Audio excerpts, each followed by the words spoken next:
covering our bases. From Mets to Mariners, we break down baseball's biggest highlights and headlines with unique context from every MLB team's perspective. Now, as we cover our bases, we aim to educate, entertain, and engage the average baseball fan who just doesn't have the time to follow the other 29 teams around the league. Expect the fun storylines, patterns, predictions, and pageantry of Major League Baseball to be present at all times. He's NL Dan Harrow, and I'm AL Warren Sprague. And Dan, why have we not recorded a podcast over the last 22 days? It's been such a hiatus, I figure we owe our adoring fan base an explanation. I have a few ideas as to why we've been off, and our new environments, I suppose, are part of that. But I'll let you answer first. What took us so long to come back to our adoring fan base?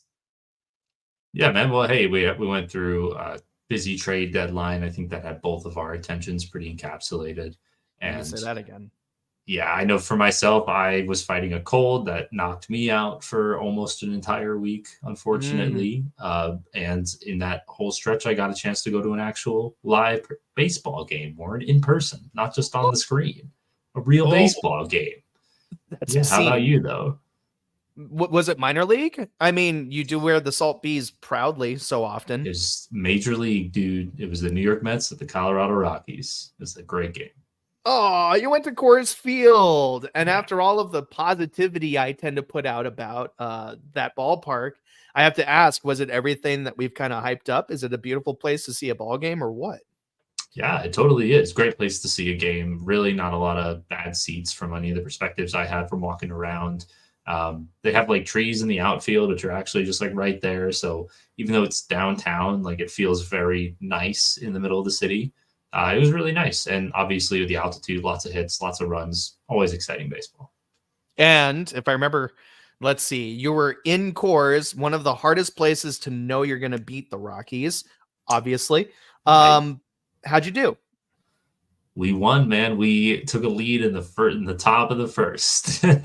We had actually the Mets for the first time in their entire history, Warren. They started that game with 4 consecutive extra base hits.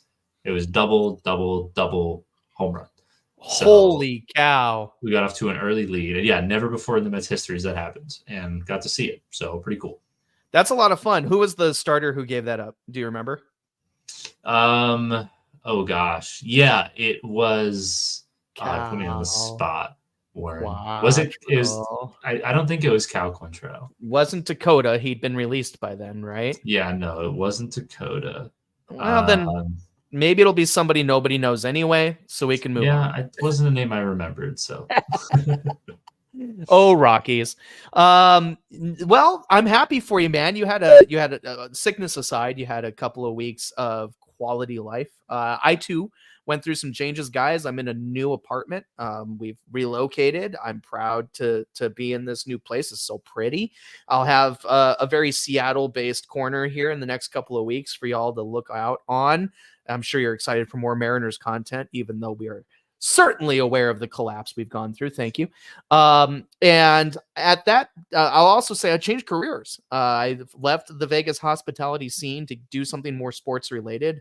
I'll tell you guys more about it as I'm allowed to, but I want to make sure the job sticks first. And I'm super happy to be finally moving away from the drudge that can be Vegas hospitality. But still hit me up if you're visiting Vegas, if you need any advice on where to go and what to do. I'll be happy to be a personal concierge to you, even if I may be moving away from being a professional one. But yeah, we have on that word. Thank you. Yeah, I know I've got some solid recommendations for you in your vegetarian only honey, right? So we again, text me if you guys have any interest in visiting Vegas. I'll still help you out on a personal level, but so excited to be changing professional realms towards sports. Let's hope that sticks, because this is all I ever want to do is talk baseball. And it's been such a long time since we had. How about this for a new name, Dan? A vibe check. Yeah, I like it. Okay. Vibe checks. That's more accurate. It's far more accurate. I feel like since we called it the anti-rankings, which makes, truthfully 0 sense. for a while, but the vibe check makes perfect sense in my opinion, because we're really checking on the temperature of every team from show to show to see what's it been like to be in their shoes the last X amount of days. And today, guys, that's 22 days. 22 days we've been without content. I'm so excited to be chatting with you all about baseball, and especially directly with my good friend Dan Harrow. And let's not waste any more time. Let's jump right into the vibe check, see where everybody sits. We're going to talk a little bit about what it was like for momentum wise, going into that trade deadline. We're going to talk about what each team tried to do during the deadline for the most part, and what the outlook is either for this year, next year, and beyond. Great stuff. Let's jump right in. I'm so excited. Dan gave me the courtesy, by the way, in case you can't tell, our last show was very blue and yellow. This week, we're going to let me go first, I suppose, by just a smidge. We had a slightly better record, which surprised me because things feel pretty bland and bleak in Seattle land, but we'll worry to talk about that maybe around the midpoint today. Let's jump into teams that stink the worst. Which teams have the worst vibes, period? Who's it going to be, Warren? Lot to choose from. I agree. I mean, I think it's pretty, when you have such a big clip like we do this week, guys, though, it's pretty obvious which teams stand out as the worst of the worst of the worst. But I'm not going to go with the low-hanging fruit for our first pick back. I'm actually going to go ahead and point out that our trend of cursing teams continues. Every single time we say something's going to go one way, it goes another for a team. Do you remember who we had at number 1 this past show, guys? It was the Buccos, those Pittsburgh Pirates. I think I'm going to throw them out there at number 30 because what did we do, dude? What did we do? It's sad, but the thing is they had a 10-game losing streak since you and I last spoke. And sure, they don't have the worst record over the last 22 days, but they do have among the worst records at 6-15. So I'm going to say from bottom to top, or top to bottom, Pittsburgh Pirates belong at number 30. We've seen series losses to Arizona twice. We've seen entire sweeps at the hands of San Diego, the Dodgers, and the Padres again in the stretch of 10 losses. And sure, they've won 2 of 3 against my Mariners to cap off our window of time. But the Pittsburgh Pirates had an opportunity to really grab the league by the horns and say, we are truly and absolutely here to be in the race that we looked like we were in when Warren and Dan last spoke. And now they've fallen off a little bit. So Pittsburgh gets my nod. Tell us a little bit about, if you don't mind, what they've done with the trade deadline and where it sets them up here as we move into the final chapter of this year. Yeah, so we weren't sure what they were going to do heading into the deadline, right? Would they buy? Would they sell? Kind of depended by their record would fall. And they were right around 500 with definitely a chance of challenging for that wild card, right? So they made a couple moves. They got second baseman Nicky Orte from Boston, swapped a couple first rounders there, try and give a new change of scenery to this player, and maybe he can help them in this push. Also, they got Jalen Beeks, a reliever from Colorado, and we always see some sort of performance boost from pitchers leaving Colorado, right? So, yeah. And maybe one of the bigger ones was Isaiah Kiner-Falefa. Sorry, excuse me. That's always catches me on that one. I hear you. Comes in to help the infield considerably since they needed some depth at that position. And, the 9-game smack in the face through California, Warren, that's tough to work through. McCutchen also just hit the IL, so things are kind of snowballing the Pirates out of contention despite a couple of good moves. It's also worth noting, I don't know if you've noticed, but in Skeen's last few starts, they are starting to limit pitches a little bit more, but really you see a little bit decreased velocity from Skeen's. He can still throw 110, but he's not for every start anymore. We understand he can do it now. He doesn't have to show that off. And they're clearly not trying to have him overextend. So at this point, the Pirates are definitely, you can see them clearly pivoting towards a mentality of next year. So yes, coming out of the deadline, I think we had hoped they'd make one last little push, and it seems from some of their moves they were hoping they could, but they just couldn't stick the landing on this one. And at this point, I think we can already say that a bad stretch like this is enough to drop them completely out of contention. Yes, they need to make sure this doesn't happen again if they have any hopes of sneaking into the wild card race for the National League at this standing, and they're not out of it, far from it. But They are a clip of games behind 500. That is an issue. We know that all too well. So my hope is that, the optimism that has blossomed from this year snowballs into next year and starts creating real expectation of winning baseball for Pittsburgh. This year may not be the one, but they could very well remain in contention through September, as I, optimistically predicted for them. And we'll just have to see how the weeks go by at this point. But yes, maybe say the 10th best team in the National League seems like a pretty safe prediction for these Pirates. Kudos to them, though. That's a big leap from where they were perennially in the basement these last several decades. Dan, boy, I can't wait to hear your first pick since we've bounced back and into content creation. Let me know where number 29 sits with you. Yeah, not quite as maybe surprising as yours, Warren. It's easy to pick from a lot of different teams that had difficult weeks, but especially taking into consideration the trade deadline, I think Warren, I'm gonna have to. Yeah, I don't have a choice. I'm gonna have to pick on the Chicago White Sox a little bit more. At 3-17, they have had the most miserable clip of games. Not to say that's unexpected, Dan, but what has them especially in your basement this week? So they sold out on a lot of the pieces we expected them to move on from. Probably the big one was a 3-team swap with LA and St. Louis. Kind of didn't expect something like that, but it had Pham and Fetty going to St. Louis. It had them getting Miguel Vargas from the Dodgers, a couple good prospects, and Alexander Albertus and Gerald Perez. So highly ranked infielders that are definitely going to help their system, something that they need. Paul DeYoung was also shipped out in return for Yarl Rosado, a strong reliever, somebody, again, who has had some experience, but could still help them if they need some help in the bullpen. And they moved out Eloy Jimenez for Trey McGough, prospect that will, again, help their bullpen. So reinforce their system in a lot of different ways. There was a lot of pieces that they did not move on from, Warren. I think we thought that maybe Luis Robert Jr. would fetch a high price and would be a good piece to go. We all obviously talked about Garrett Crochet and what they could have gotten for him. I think you got to be objective here. They didn't get the best returns overall. They got a lot of lottery tickets, I like to say, in prospects and chances. And maybe one or two turns out to be a star, and that's great. But for the amount of talent that just left this team, like, I will say they fired the manager, and that alone resulted in a win over Houston with the new manager. Like, that's going to go ways with the culture. Yes. But unfortunately, this team is way worse off after their trades. And their system, like on the field, they're worse off, and their system is not markedly better. Like we've seen other teams, Miami for one, make some pretty huge moves and get their system to jump at least 10 spots in a lot of different rankings. Chicago did not have that same bump. So that's why they're further down on the list here, Warren. It was a bad week on the field and not a great week off the field either for the White Sox.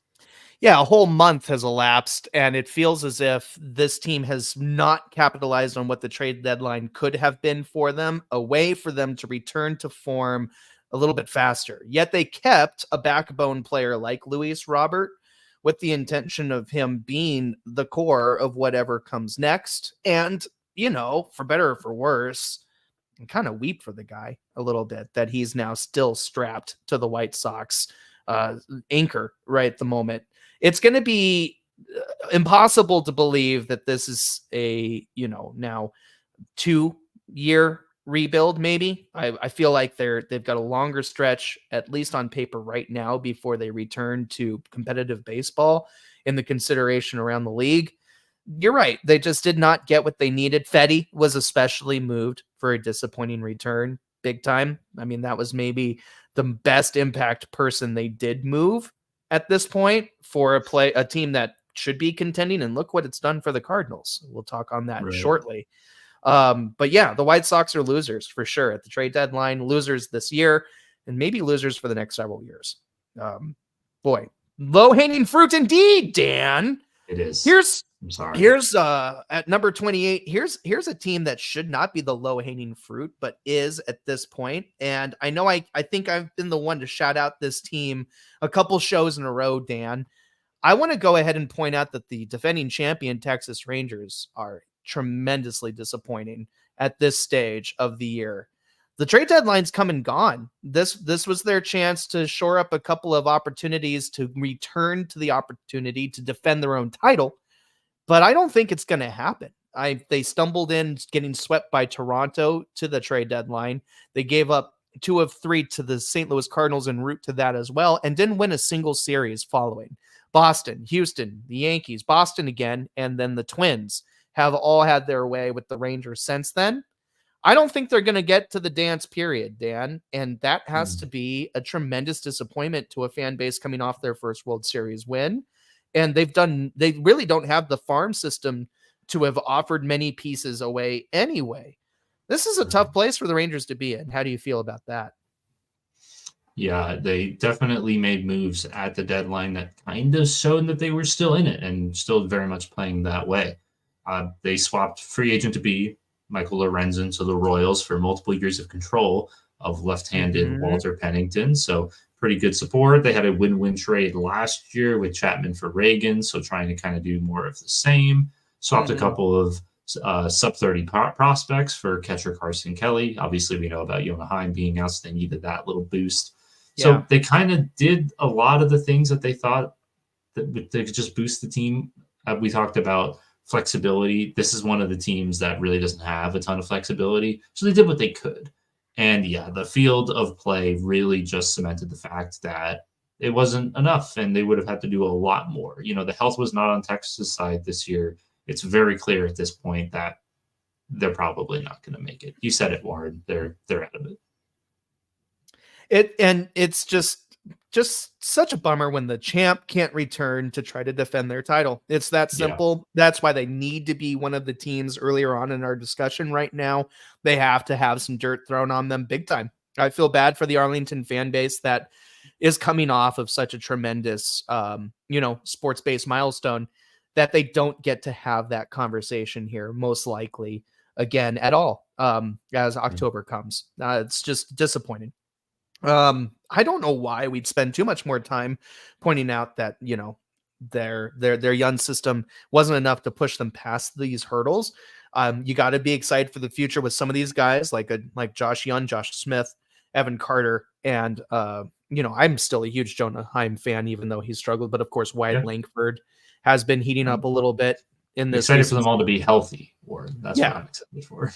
Yeah. So maybe, right, they've obviously still got the pieces to be a team in the conversation moving forward for the years ahead, but their farm system is so depleted at this stage that long-term projections don't trend well for these Rangers until they can restock a little bit on the back end and draft some strong pieces. So tough place to be in. The current crop is strong and could help them be contenders for a while in that division, but contenders for more World Series championships, they haven't set themselves up for too much success, unfortunately.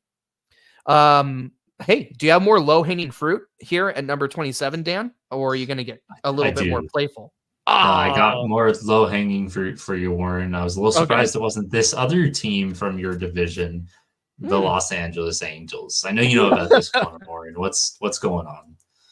Oh boy, you need me to break that down? God, more Trout bad news, right? So they won't get him at all at this stage of the season. Rendon goes down with his 16th injury of the season. I'm exaggerating, but do I really need to? We all know how we feel about Anthony Rendon. Willie Calhoun was making too much money for his production, I guess, which wasn't too small, but he got DFA'd anyway, along the same with Guillorme, who was actually a pretty interesting piece for them. But here's the overall vibe around the Angels. As usual, they're just, the lovable losers of this division to an extent. Oakland and Colorado actually took series from them, before the trade deadline. And coming out of it, they did have some excitement against the New York teams, taking 2 of 3 from you guys, the Mets, and then 2 of 3 from the Yanks. Thank you. I suppose if you want to have something to root for the Angels. Washington then took them down. Toronto swept them. Strange. And Atlanta took 2 of 3 from them in this most recent series that just concluded. So what can you say about this squad, except that maybe good for them for not giving up a Luis Rengifo, who I suppose stopped being a candidate for trade anyway when he was injured. So maybe that was a lucky break for those of us who didn't want to see a player like that get moved from this team. Right. The same names keep crossing my lips as to who is good enough to continue to be there. I'm going to say Zach Neto is one of my favorite players, period. I think that he's pound for pound one of their best guys moving forward. And Logan O'Hoppe as well could go on to be the face of this franchise as Trout starts to fade out. But that's my take on it. The Angels did also wave the white flag in a way of by sending Carlos Estevez elsewhere, their closer. Yes. Talk to me on that, Dan. How do you feel about what they did at the deadline? Yeah, that was a tough one to swallow because he's been so solid for them, but he was almost certainly going to walk into free agency this year. So at least you don't lose him for nothing, at least that's something. You restock with a couple of extra pitchers into your system. I mean, these are the type of moves that kind of are what I remember I wish the Angels would do last year, when instead they did the opposite. They went all in. They started buying people and then immediately weren't going to make it. So they started selling them, or not even just releasing them so they wouldn't have to pay the contracts. Like, they just need to rebuild. I will say that these trade deadline moves are moving in that direction towards the rebuild. Like, you're right. There's a lot of good pieces on the offensive side in the lineup, but they need arms. You're only going to get one or two good arms by trying out 50 or 100, right? So moves like this, trade one out, get two in. That's a good way to try and find your own diamond in the rough. And that's what the Angels need. They need to find a brand new rotation to build around these good young players that they have. So hopefully they continue to do that in the offseason. They're certainly trending in that direction. If I could say something brand new and positive about this squad just for fun, how about Ben Joyce, perhaps emerging as the new closer for this organization? I remember seeing him in spring training baseball just months ago. I think we spoke on it. Ben Joyce played the San Francisco Giants, walked like 4 batters in a row, and had zero control on his flamethrower of an arm. And boy, has he come a long way since then. So kudos to the Angels organization turning this guy into a potential closer. I see a little Mason Miller in that arm. So I'm not going to sit here and say that that's a disappointing turnaround for that individual. Good use of Joyce moving forward. But yeah, overall, plenty of continued disappointment around the Angels. And that's not even without spending a good 45 seconds making fun of Anthony Rendon and the glass frame of Mike Trout at this point. So, and last question, Warren, does Mike Trout retire this year? Yes or no? No, he's not going to retire this year. I think it's too fast, but I do think if we think about how this has been a lot of, horrible injury patterns for him, I would say maybe one more season. If he cannot play the majority of the season and put in an effort that he's proud of, maybe we will be having this conversation again in a year, where I'm saying a little bit more like maybe he should, just to protect his body and to not disrespect the organization that's paid him so much money. You know what I mean? Like, if you're not getting to produce, walk away and change your trajectory. We already know what he may do instead. So could be a real hole-in-one opportunity for him anyway.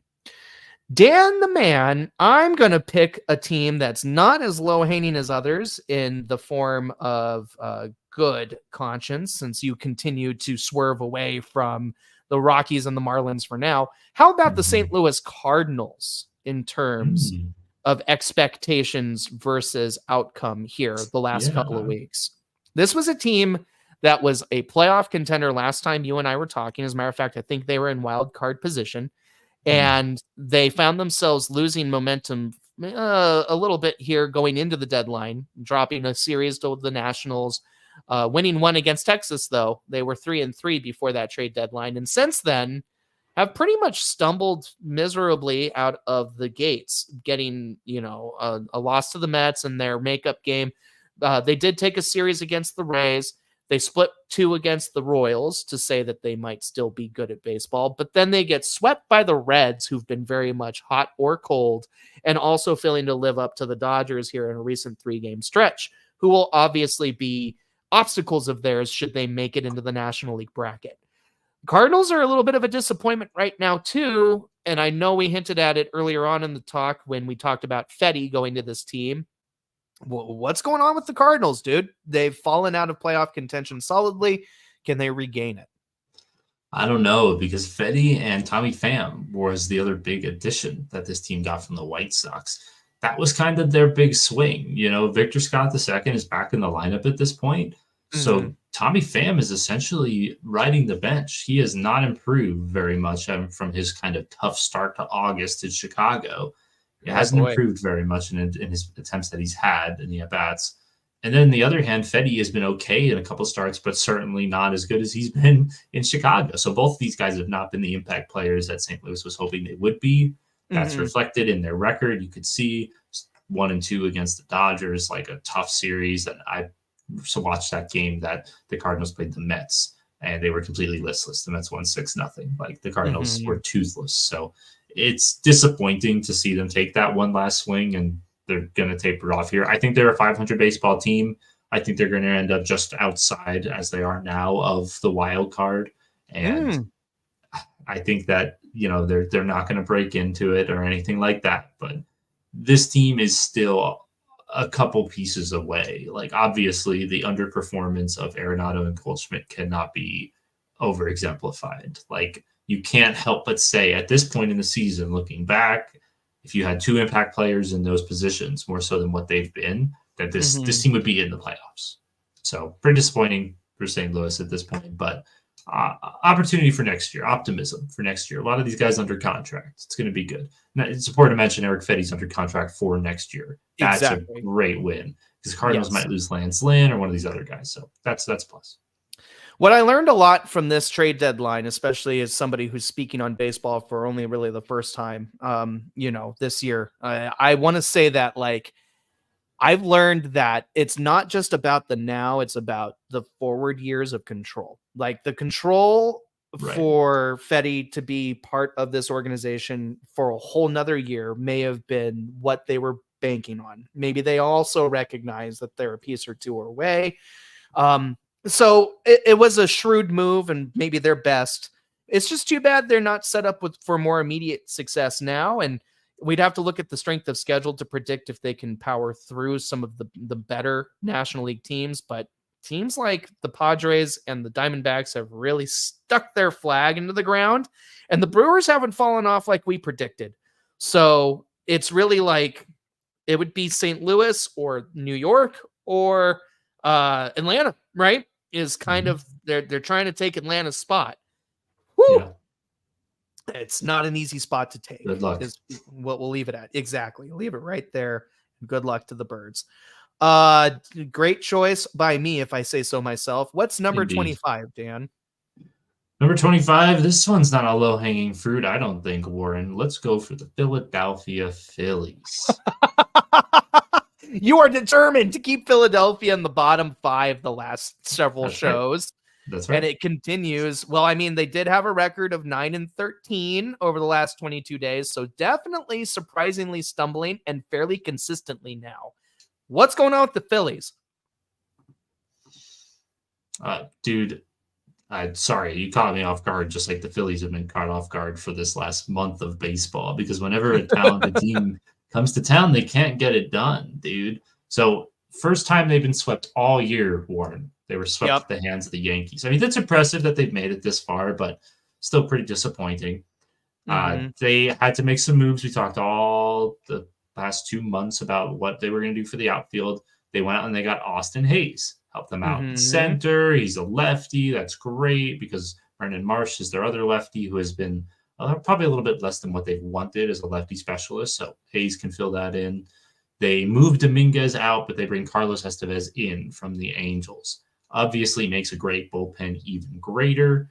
They move Soto out to Baltimore, and that doesn't really bother them much. They bring in a couple of just kind of young depth pieces. Their bullpen is solidified, though, so they had the luxury of moving out guys that they weren't really going to use to get some pieces to keep the system relatively stocked. So all that's gone really well. Now, as far as their actual play, so Suarez, I should say Ranger Suarez, has been out for the last couple of weeks, contributing to some of these losses. He's going to be returning. Hayes, Austin Hayes, upon being traded, almost instantly got hurt. He's about to come back, so we can't really say a lot on his impact. Obviously, those two coming in should help kind of buoy the Phillies out of this little mini slump they've been going through. They've had Taijuan Walker up, and we know he's been struggling all year. Hopefully Turnbull will be back in the next couple of weeks. I mean, the Mhm. pitching has still been good enough, and it's been solidified enough that the bullpen is really no concern. There's great depth there. We know that the offense abilities they have. Really, Warren, you look back on this last, we'll say, 20-game stretch or 22-game stretch, it's the streaky Phillies that I know I've come accustomed to seeing these last several years. And I feel like even if they win this division, they're going to go into the playoffs and come off their bye. And which Phillies team are we going to see? Is it going to be the hot streak or the cold streak, right? Like Ooh. that's killed them. We've seen it kill them so many times in the NLCS. So Ooh. that's why they're down here. That's a hot take. Yeah. Are you calling them the most susceptible potential number one, like round one bye to get dismissed? Do you feel them being really fragile? Round one bye? I don't think they're fragile. I just think they're streaky. Like, I don't think they're fragile because I think they can rise to the moment and one home run can turn everything around. Like, they have that ability, but we've just seen them like against the Diamondbacks in the NLCS last year. Like, the offense never came. Everyone was waiting the last 2 games for it to come back, and it never did. So I don't think they'll go out in the first round or anything. I'm just saying the streakiness is what's knocked them out in the later rounds before. And I'd hate to see that happen again because I think nothing would torture the Phillies fans more than having them make another NLCS and lose on a cold streak because Harper, Marsh, and whoever, Schwarber come up and strike out, pop out. Like, No, totally right. I mean, I was a little worried when you said Sosa got moved that it was Edmundo Sosa who had stepped so beautifully into that Trey Turner role, right? And no, he's still with the team. So it's an interesting spot for them to be in where you have to question, can they really just flick the switch and turn it on when it matters? That's truly a real Achilles heel for a lot of these teams heading into the postseason. Can they stay hot and avoid that streak? That's a tough gauntlet to throw. Let's hope for the Phillies that they can stay stable when it counts most, because they're a long way from falling out of playoff race. We don't expect that. Let's see who they get when the playoff lights are on. Ooh, interesting to have them down here even still. Dan, you're harsh. I'm going to ebb the sting a little bit with some low-hanging fruit. How are you doing, Colorado? What are you up to? 8-14? Of course you are. Let's pick on you next. They get swept by the San Francisco Giants in a 4-game series before taking 2 of 3 from the Los Angeles Angels as they wander into the trade deadline. Coming out of it, honestly, it's been kind of an impressive performance from these Rockies. I mean, I did say they had 8 wins. They got them from, you know what? I'm realizing they got swept by Arizona. I miscolored myself. So no, this team is still pretty tragically bad, but they got some series wins against Atlanta. And believe it or not, they were the first team to take a series away from the San Diego Padres in like 10 series opportunities. That they just closed that series out today with a 3-2 victory at home against San Diego. So, we don't need to be too obvious in where we're going with this. We're used to doing this. We're just going to sweep them under the rug pretty quick, but the Rockies do need to be in the lower part of our countdown. And how do you feel, Dan? Yeah, they sold on a few pitchers. Nick Mears went to the Brewers. They also sent Beeks to Pittsburgh. So kind of just cycling pitchers in, pitchers out. Granted, pitchers that didn't do well, taking a chance on other ones. We've talked about it. You kind of swing for the fences and see who can work in that high altitude and who can't. Right. Pitchers not doing well are a dime a dozen in Colorado. Sure. So you can literally just try to find the diamonds in the rough who can throw well anyway. Yeah. So not much there, and they moved multiple catchers, and supposedly they tried to move Elias Diaz and just didn't have a market. So they ended up just releasing him so they wouldn't have to pay him. And at this point, Nolan Jones is coming back healthy. But other than that, this is definitely a worse Rockies team than before the deadline. I saw this team live and in person. They were bad. They had many mistakes. None of the pitchers were really any good. I mean, it was pretty dismal, So for them to get a couple of these series wins that they're getting, obviously at home, the ones that help, but even the ones on the road are kind of impressive. Don't expect the Rockies to move out of last place, though, right, Warren? No, of course not. And allow them to remain in the basement. A couple years away from climbing out of it, especially I think maybe San Francisco is going to be closer to the basement in a few years, only because the Rockies do show signs of wanting to put together a decent team eventually here with the drafts they've been having and the signing long term of players like Ezekiel Tovar, which I know we talked a lot on earlier in the season. What blows my mind is releasing all-star caliber catcher Elias Diaz, like he was an all-star just last year. I'm actually thinking to myself that there's got to be some sort of team out there that could benefit from having another catcher on their roster, while say maybe their backup catcher is failing to make contact on a Garver like scale. Oh, I don't know. But I'm wondering that Diaz has to be playing for a contender by the time playoffs show up. I imagine, yes. Yeah, who would they snag? Who would go for them? Where did that one Carson Kelly, he went to a contender, didn't he? He went to Boston. Well, I mean, a Diaz going to Boston could help a potential playoff push for them. An example I just cooked up for fun. But that's surprising that they would drop a guy like that. I'm just going to leave it at that. Disappointing. Yeah, bummer. New 3 minutes on the clock as you give us our next team, my friend. Oh, man. Well, look, I already did the Phillies, right? I can't do them again as much as I would love to. Do you have another divisional rival who's been strictly mediocre since then, if not worse? I do, but I feel like I don't want to pick on them a little bit too much. Oh, Dan, but come on. Civil here. I mean, well, you know what? Like, you stretch me a little bit more. Okay, fine, Warren. Let's go ahead and get this other lousy NL East team out of the way. Let's talk about the Washington Nationals. Oh, interesting. I thought you'd go with the lousiest, not the lousy, but understandable. We were just talking. Oh, you think this? Interesting. You think this team was more lousy than the other team? I don't know.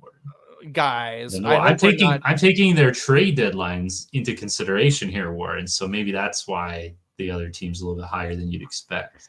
I'll allow it. Break it down. The Nationals have been kind of a thorn in the side for so many teams as the season has gone on, and they may still continue to be a playoff breaker for some of the contenders out there. And I'm sure Dan might agree with me there.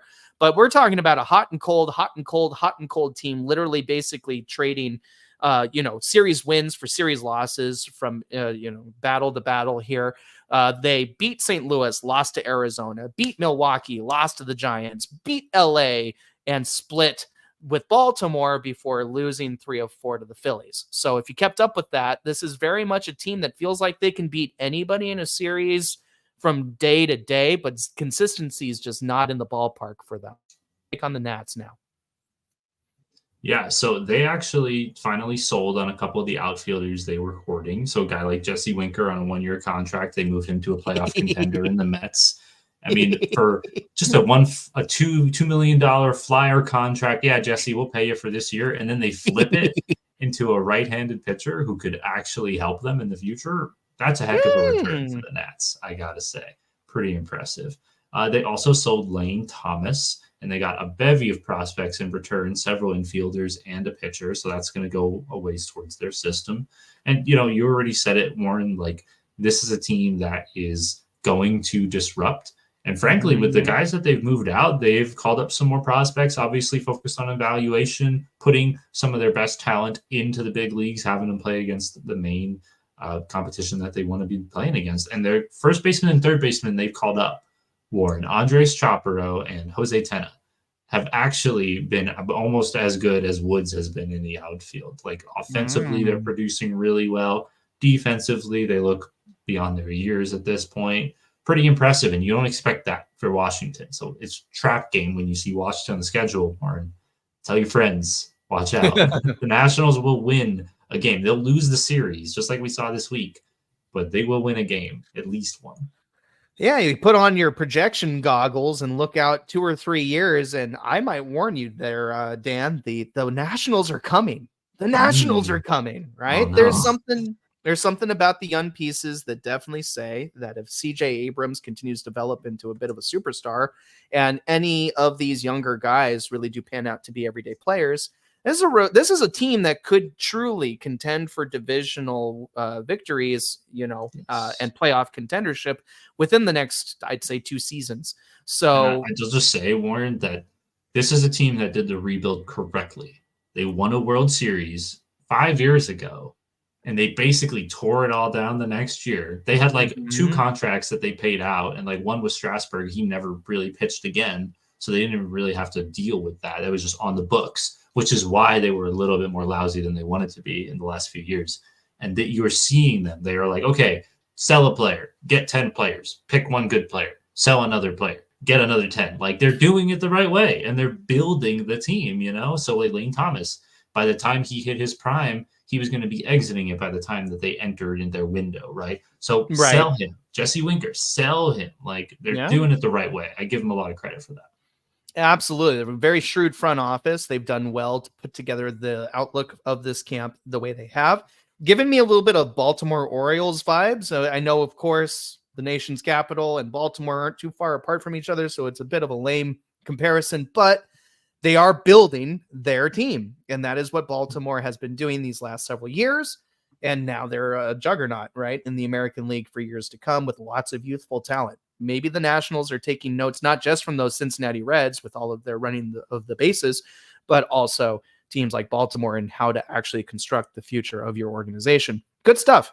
Dano, I'll go ahead and put another nail in the coffin of the National League East for you as I point out that the Marlins are still playing baseball this year and therefore must still be bad. And truth be told, I know you said it before we hit record today, they've had maybe the best 22 games of their season that you could possibly ask for at this stage. They went 9-12, which sounds like a pretty decent clip for them, doesn't it? Their home win count now sits at 24. They won a series against Milwaukee of all teams and split 2 against the Rays before the trade deadline. And since then, split a series in 4 games against Atlanta, struggled against Cincinnati, struggled against the Padres, split against Philadelphia. Interesting. 2 games though. And then dropped a series to the Mets. So still your traditional Marlins mediocrity, but looking a little bit different. And I know you have reasons to speak on that. Go for it. Yeah, Ben, you got to give me a minute here because the Marlins, I got to say, not only did they have a good few weeks, they were pretty savvy at the deadline. And I'm pretty happy with a lot of the moves that they made. Feels like they walked away with a much better system and arguably not that much worse of a product on the field. Basically what Chicago should have done. So to start, we saw another De Los Santos come in with Andrew Pinter, a couple top 30 prospects that are not going to play instantly. Jazz was the big exit. We saw obviously go to the Yankees, a trio of prospects that are outside the top 25, but it's all together. It's not bad, but you consider the fact, Warren, that Jazz was the return for Zach Gallen 5 years ago. That was the return for trading him. And now when he's traded away, they don't get a single top 30 prospect. I consider that as probably the biggest loss out of all of these, but hey, they didn't stop there. Trevor Rogers, he goes, they get, Trevor Rogers goes, and I apologize. I got mixed up. You're okay. Kyle Stowers comes in to get some actual playing time. Told you Baltimore would move that boy. You sure did. And Connor Norby in the infield, too. And he's also got some playing time as well already. So obviously helping the Marlins from the AA, AAA guys that they had on the field. Send over to San Diego. You got a couple pitchers back. Robbie Snelling, Graham Pauley, a couple of infielders, and Jay Bashirs. You got all highly ranked prospects helping that system.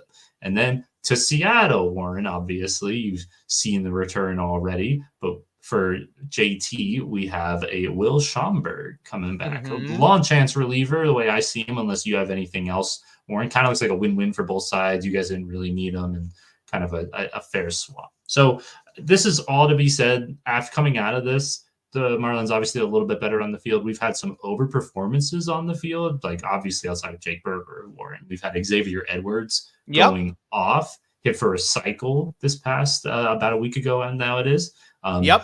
Jonah Bride is this first baseman who's getting consistent playing time with the Marlins. He's been excellent. I just watched the Marlins beat the Mets today with Valente Belozo, who has not had any experience, and he started a game and was excellent today. On top of all this, the Marlins, they cleared out their scouting department, Warren.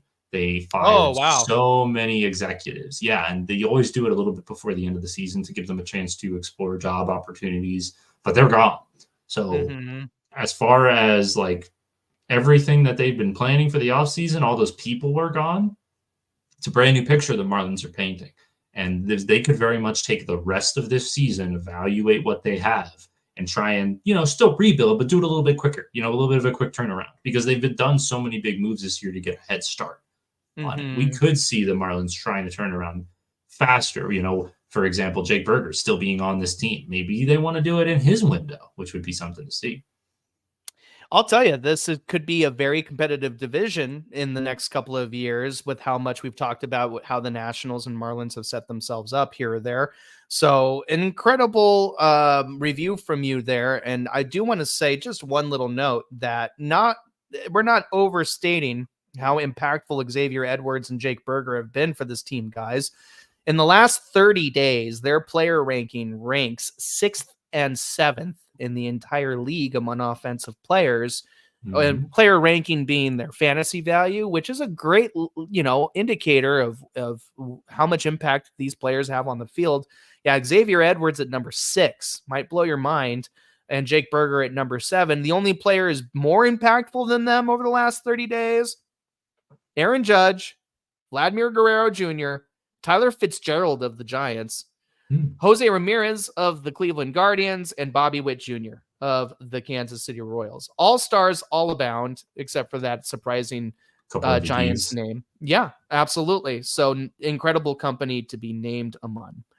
Just wanted to leave it with that for the Marlins. There's reason for optimism still. And of course, Sandy Alcantara will be back at some point. So there's that too. You've got a prodigal arm on your team at some point. Yes. All right, my guy. Love it, love it, love it. We move now into top 20, so to speak. The 20. Yeah. Well, we're close. The 21st worst best team. It's so funny. Worst. Who's number 21, Dan? Just say it. The vibes, the 21st vibey team. Or let's keep it in Florida. Let's do the Tampa Bay Rays. Interesting. Boy, yeah. Still a team that can back their way into the playoffs if everything were to work out for them. And I know, guys, you're sick of me saying that. It's a mathematical thing. Certainly the vibes say, right, it's possible. The vibes say that that's not going to happen by any stretch of the imagination. But at 10-10, this is a middle of the road team from this past week. They're now 62-61. They had some good heat coming into the trade deadline, having beaten Cincinnati and split 2 against Miami. Then they took 2 of 3 against Houston. Thank you, guys. Before falling pretty dramatically to St. Louis and Baltimore and Houston.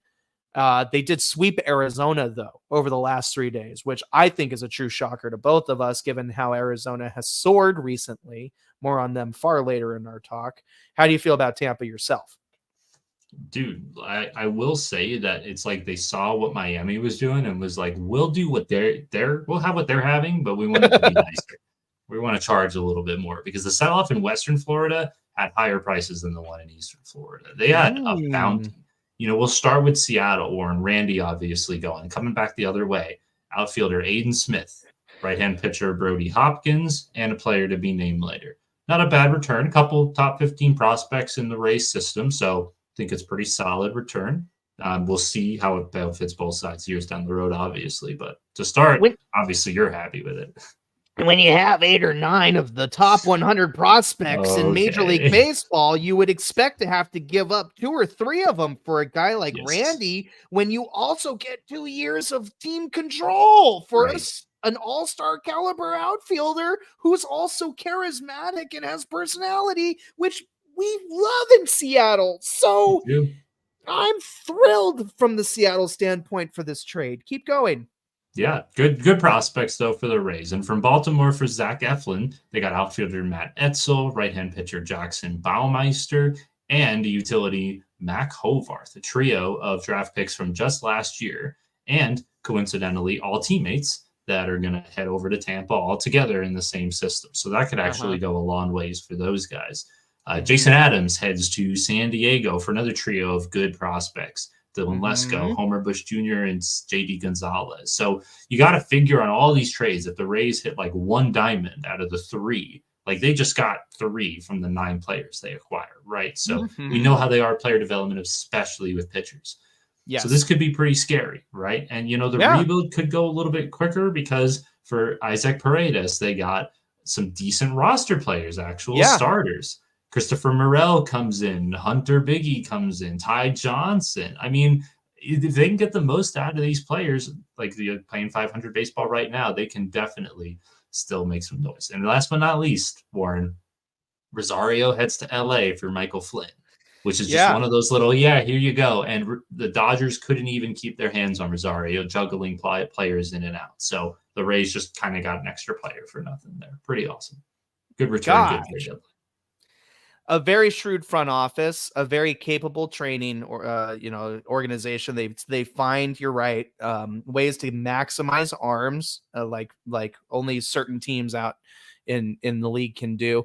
So it is a compelling return for them and a chance for them to rebound quickly back into playoff contenders.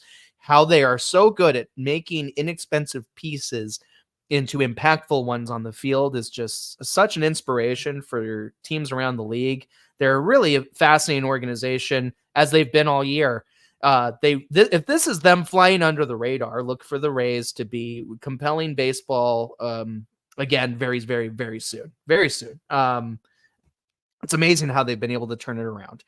But we have so many teams left to detail. We'll allow that specific team that flies under the radar to fall back into our consideration.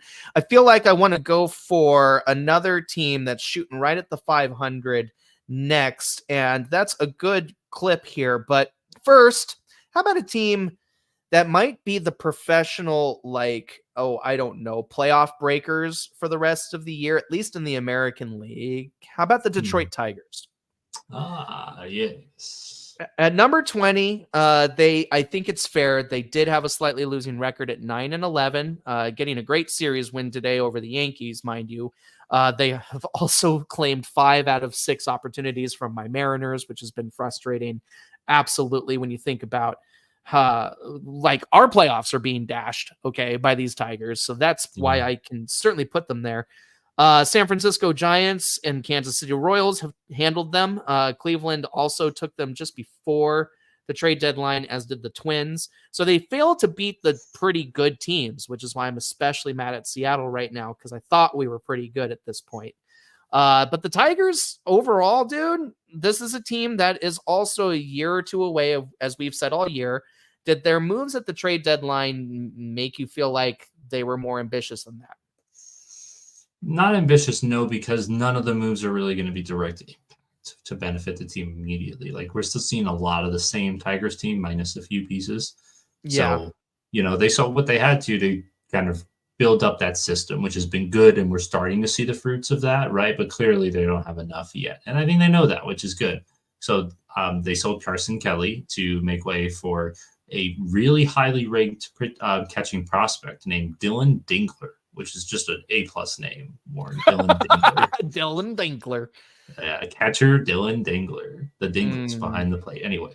There's a Fairly Odd Parents kind of pun in there somewhere. For a while. You got Liam Hicks and Tyler Owens are a couple names that come in. To Texas for Chafin, they returned a couple of pitchers in Chase Lee and Joseph Montalova, which are a couple more prospects. And then obviously Flaherty going out to LA.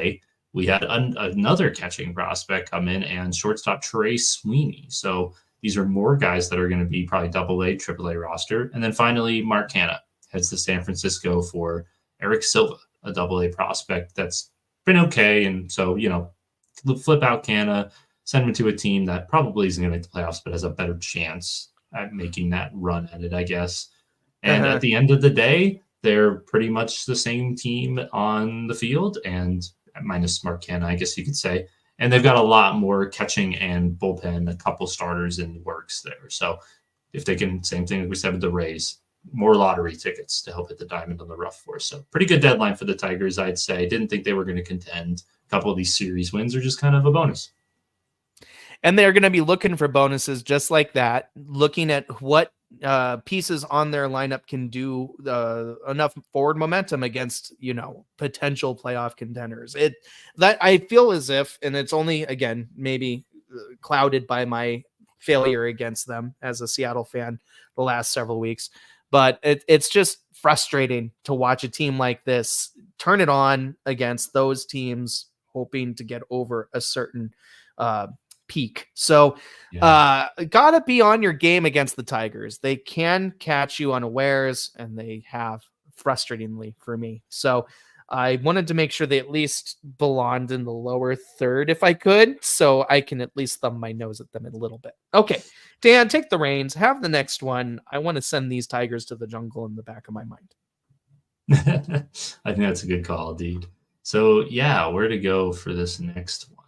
I think, Warren, if I kind of review everybody, I'm gonna have to say, after a couple rough series and a questionable deadline, the Cleveland Guardians. Oh man, have to be next.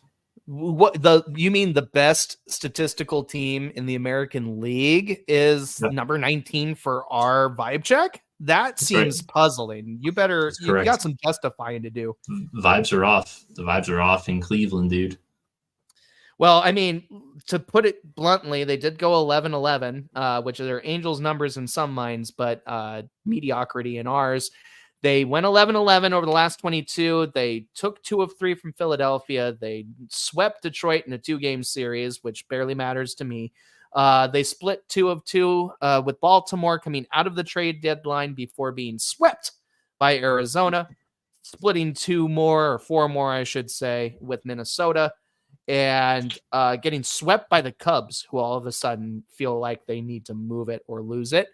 And finally, a sweep at the hands of the Brewers was their most recent claim to fame. So definitely a team that's not as stable as we've gotten used to seeing them.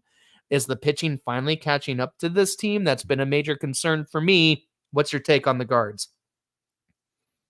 So their trade deadline was really disappointing for me, Warren, because you're right. They're a first place team, and teams like this, you really like to see them like stamp the letter in the trade deadline, like get those 1 or 2 pieces, just really push them over the top and go get make too that final much stretch. Yeah, absolutely. Go get too much. And they got Lane Thomas from the Nationals, who's a bench piece for them, which is a fine bench piece, but fine.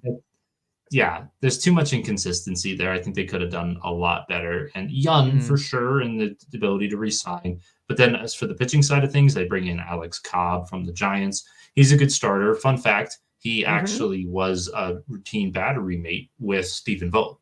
So Vogt was his go-to catcher for a good number of times. So fun for him to come in. And to be fair, Cobb has pitched well in a couple appearances for the Guards. And they've still been getting the usual from Tanner Beebe. But other than that, Warren, I fear that they are going to suffer from not punctuating this deadline. This 11-11 stretch might not seem too bad, but we've seen that division get closer and closer. There are now 3 teams from this division in the wild card, or I should say in a playoff spot at this point. 2 other teams in the wild card, and they're getting closer and closer. And stretches like this with the other teams on winning stretches, it's only a matter of time. They can be in first place for the entire season, but if they lose in that last couple weeks, Warren, no one's going to remember them. Yeah, I wanted one more starting pitcher for this team myself. I think bringing in an Alex Cobb is like bringing in Kyle Gibson or Lance Lynn if you're the Cardinals. That's the kind of rant I want to go on about that selection. If you're just going to stop there, get one more arm to go with a guy like Cobb because of how much starting pitching has been an anomaly for the Cleveland Guardians and that they keep pushing through it, right? It's not been something that's cataclysmic to them, but it will when the playoff baseball starts coming. So yeah, you're right. A bit underwhelming for a team that does have a system deep enough where they could have flipped a couple of bats that are on their way up in their organization for some arms to help now. So some failure there. Fetty. It should have been a Fetty. They should have been. Fetty should have been theirs. but there's several different types, or maybe a Finnegan comes to mind. Yep. The list goes on and on for who they could have swung for and instead settled for Cobb alone. And that is a tad bit of a failure for the best team in the American League statistically, when you've got teams like the Yanks and the Orioles breathing down your neck, let alone Kansas City, Minnesota, and the works. So let's see what's up, man. Tough place to be in. Yeah, Cleveland should be. They did not quite get what they could have. Very good. Tough pick from you, though. Oof, that one hurt. You know what I like to do when it hurts me is I kind of lick my wounds with an easy choice. I'm going to go with the Cincinnati Reds here at number 18. They also went 11-11. So it's a parallel record that makes this easy. And, well, this is a team that's picked up a lot of familiar pieces for me over the trade deadline. I mean, Ty France, who was DFA'd by Seattle, was picked up by this crew. And I know you're going to remind me of some more pieces in a bit. But also heading into the deadline, they've just been another one of those either feast or famine, I'll say. Feast or famine. They were famine against the Rays, dropping 2 of 3, as we just discussed. They then took 2 of 3 against the Cubs, who had not yet found their winning ways again. The trade deadline happens. They drop 2 of 3 to the Giants. They win 3 of 4 against the Marlins, like any self-respecting team would. But then we're starting to see some wheels. Like, it's just such a weird dynamic of these Reds where it's really like hot or cold. Milwaukee takes 2 of 3. They sweep St. Louis in 3, which was a real jaw dropper to me. And then they get swept by the Royals, who are a solid, in my opinion, above average team to playoff team. I've said before that I think that there's no way they're missing it. But that's where the Reds are, man. Feast or famine, consistency again plaguing them. They've had so many different ways they can beat their opponents, but now it's not consistently working. What are your thoughts on the Reds? Man, they might have gotten kind of screwed here, Warren, because going into the deadline, they made a couple good moves. We've got Frankie Montas still in Milwaukee, got back Jacob Eunice back, pretty solid pitcher, and then Joey Weimer. So it turned some semi-weaknesses into depth, for the outfield and for the bullpen. Lucas Sims, who's going to be a free agent, he goes to Boston for another pitcher who is a prospect, Ovis Portes. He could be something in a couple of years. They could use more of those. But we saw the consistency drop off right after the deadline. And Warren, it hasn't helped that Joey Weimer has yet to play a game for this team because he's been hurt. Eunice has been okay in the bullpen, but there were some injuries that popped up just as the deadline was occurring to Nick Martini, Austin Wynns, and Encarnacion Strand. So all their infield depth just disappeared. They're okay right now, but all that depth that they had is completely gone. And that's just a little bit of extra pressure on this team that I don't think that they were expecting at this point. I think they thought they could have stayed above 500 the rest of the way with some of these acquisitions, but they made moves to fill areas that were weaknesses at the time. And the deadline passed, and now they have a new weakness. So just an unfortunate circumstance for the Reds. And a cementing of the fact that we thought they were a year or two away. And even though, depending on who you ask, this was a playoff team out in the National League, well, hey, turns out they're a year or two away, but we still love Ellie De La Cruz. We still love Spencer Steer. We still love what this Reds team can promise to be if things shake out the way that they're, projected to. Just not yet, guys. More waiting for Cincinnati Reds to return to playoff baseball. Just seems like the inevitable right now, unless they click together in a way that just doesn't seem possible. Like the notes I see in front of me say from you, Dan, call us when you win 2 series in a row at this point. Absolutely. Yeah. All right, my guy. That's where I'll leave it to you. Why waste too much more time? We've got plenty more to talk about. Who's our next team on the chopping block? At number 17. I hope I know my numbers now. Yeah, 17. 17, that sounds right. Warren, you know what? I'm grateful to you for not putting me out of my misery a little earlier, but it's interesting. Time. Dude, it's time. It's the Mets. Okay. Interesting to put them at 17. They've been flying high 3 shows in a row. This is a bit of a return to earth for them, and I won't steal your thunder. Give it to me straight, Doc. What's on your mind? Oh, man. Okay. Well, so couple bullpen additions for couple bullpen additions for the Mets. Just trying to reinforce a weak bullpen, and we've had starters who have not been able to make it past 6 innings consistently. So just more arms really would be great. So Paul Blackburn. Yes, so Paul Blackburn comes over from Oakland, so immediately jumps to a rotation that we've always dreamed would be 6 pitchers, and that was the plan. And then Senga got hurt again, so it's unlikely he'll be back this year. That's so frustrating. Yeah, it's unfortunate, but you know what? Good thing we got Blackburn to fill that spot. We can't work that 6-man rotation. That's okay. Blackburn comes in, and with his old, experienced rotation's been really good for the Mets. And at this point, it's now a competition between Minaya and Severino to see who's going to earn a contract and who's going to stay on the Mets for next year. And then Jesse Winker comes in and basically replaces DJ Stewart, Warren. And I love this move because this kind of coincides with Starling Marte getting healthy and finally returning to form. So now that DJ Stewart is out of it, you got names like Winker coming off the bench. We have Tyler and Taylor still coming off the bench. And now you have, instead of Stewart, you have JD Martinez coming off the bench potentially if Marte is in the DH role. So much better situation for us. It's also important to say that the Mets were on that hot streak for quite a bit. Watching the games, they started getting a ton more breaking balls, a lot more sliders. A lot of the guys struggled with that. Guys like Lindor and Alonso have been doing great. McNeil, since the All-Star break, Warren, is playing like a batting champ. His average is over 300. He has more than double the home runs he had in the entire first half. He's definitely starting to get there. That's all great. But the younger kids are struggling with the breaking balls. Alvarez, Vientos, these were the guys who were the heat in the Mets offense that were inspiring all of us. And they have completely been stonewalled by these breaking balls. So that's definitely blew out the Mets flame a little bit.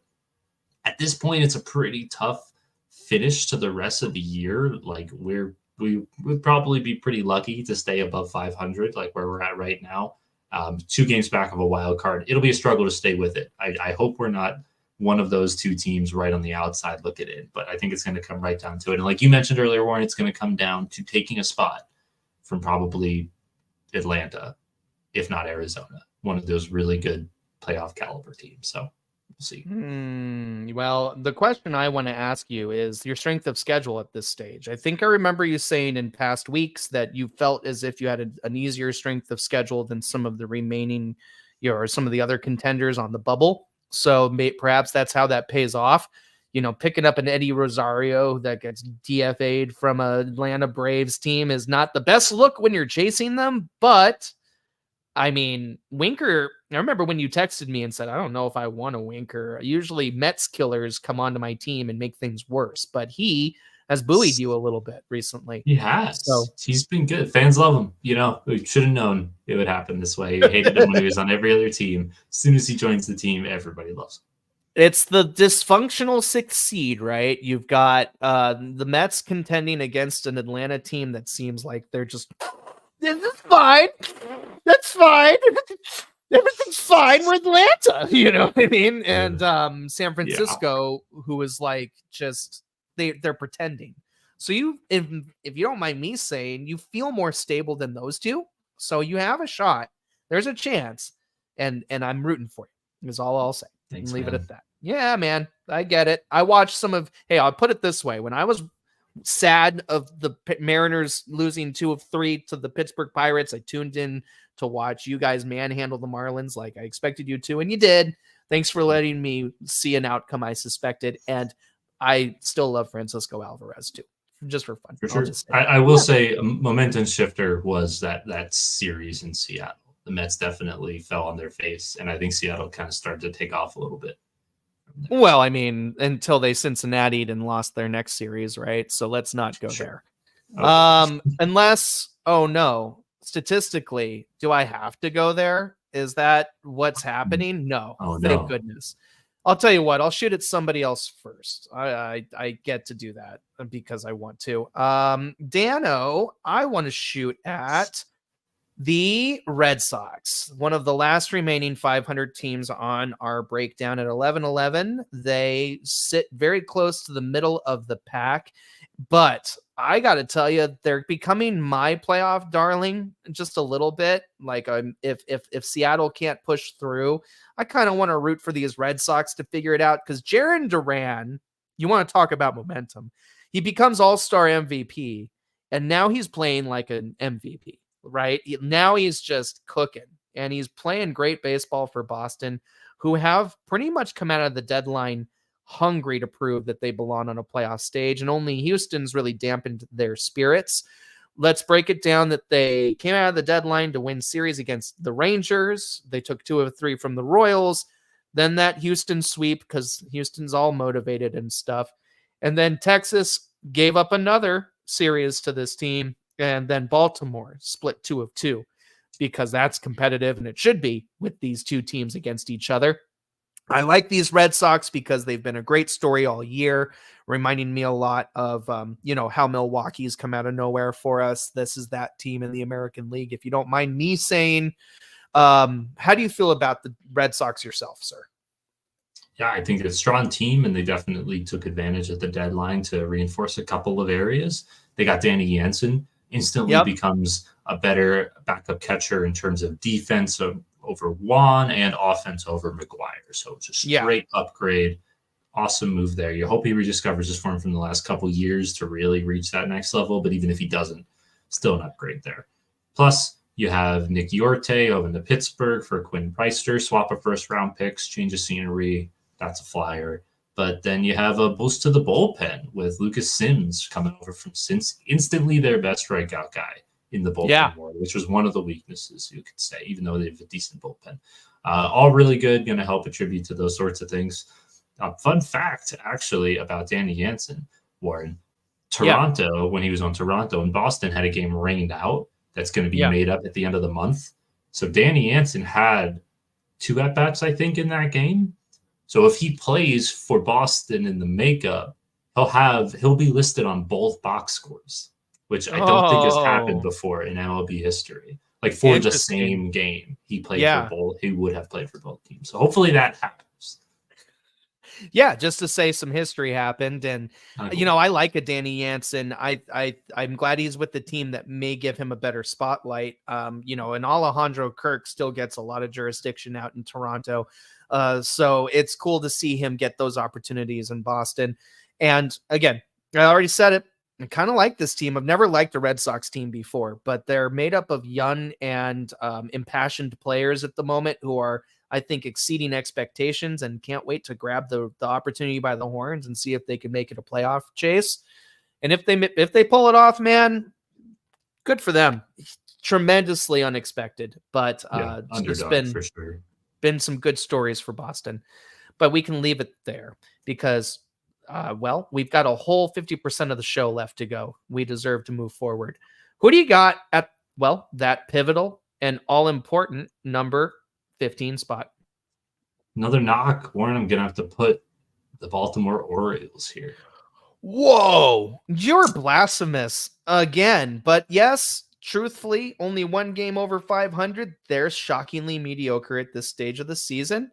They didn't look it, of course, generally going into the trade deadline, coming out of a 3 out of 4 game series victory over the Toronto Blue Jays. But since then, looked a little weak in the knees, splitting 4 with Cleveland. They dropped a series to Toronto. Surprise, surprise. Taking 2 of 3 from the Rays and splitting 2 against the Nationals and 2 against, splitting 4 against the Boston Red Sox. So lots of splitting right now. What's going on with Baltimore? They really only did what they could to strengthen up their opportunities at the deadline, I would think, right? Do you agree? Or am I missing something? Warren, they definitely did. They did what we would have liked to see from a team like Cleveland, I got to say. Because they went out there and they pushed it over the hill. So they move out Hayes because they know they're not really going to need him. They get Seranthony Dominguez to come in and help out a sometimes struggling Craig Kimbrell, right? And Christian Pache comes in as cheaper insurance for Hayes, so that kind of swaps that position. Zach Eflin comes in from the Rays for just 3 picks from last year's draft, which looks like a huge steal from their perspective, depending on how they pan out. But it's so early; it's so hard to evaluate that. Such a good pitcher. God, you're right. Yeah. And then for Miami, Trevor Rogers comes in, plus 2 years of control on him. So that's a Uh, steal. Not the best starter available, but for the term and with the depth, like obviously Means and Bradish have been out all year. So this is exactly what they're going to need. So they don't have to put any pressure on prospects that they still have in their system at this point. And then to cap it off, Warren, Eloy Jimenez from the White Sox comes in, yep. big bat. So hopefully he can come in, make that same impact, right? Pretty much checking all the boxes as far as what was needed. Now, I should say actually one more. Gregory Soto came over from Philly, his little extra piece for That's the right. Yes, so pretty good overall addition. So Eloy has actually not done as well as we'd like to think. He was slumping a little bit with Chicago. There was hope and change of scenery would help, bring back some of that old snap. And he's still kind of slumping. So that's not really been what we expected. However, Warren, Craig Kimbrell has kind of been pushed back into a setup role, and Dominguez has taken over the closing. He's better than Kimbrell was, man. Like, their bullpen is even scarier than it was before, and they're arguably deeper from a lineup perspective. So, yeah, some tough series in here, but this team is deep, man, and I can just see them turning it on as soon as the calendar flips over to October, and I think this is going to be a fun one to watch. Great deadline. Really excited to see the rest of the way. Yeah, of course, Baltimore is one of the likely contenders to win the American League pennant. But now the question becomes, will they have enough experience to power past teams compiled of veterans who are poised and prepared for that playoff baseball? Can a New York, can a Cleveland, or can a Kansas City, Boston, Minnesota, can they just power them out? It's possible. Experience can play a role. Now, I know they've got some of their own on some of those young stars, but yes. They did what Cleveland should have done. They shored up some very glaring weaknesses and got one of the best pitchers from a divisional rival in the scenario. I mean, Eflin is such a get. So, it's a tough team to beat out in Baltimore. Let's see if they beat themselves. That may be the only hope this league has, honestly, because they've got so much talent.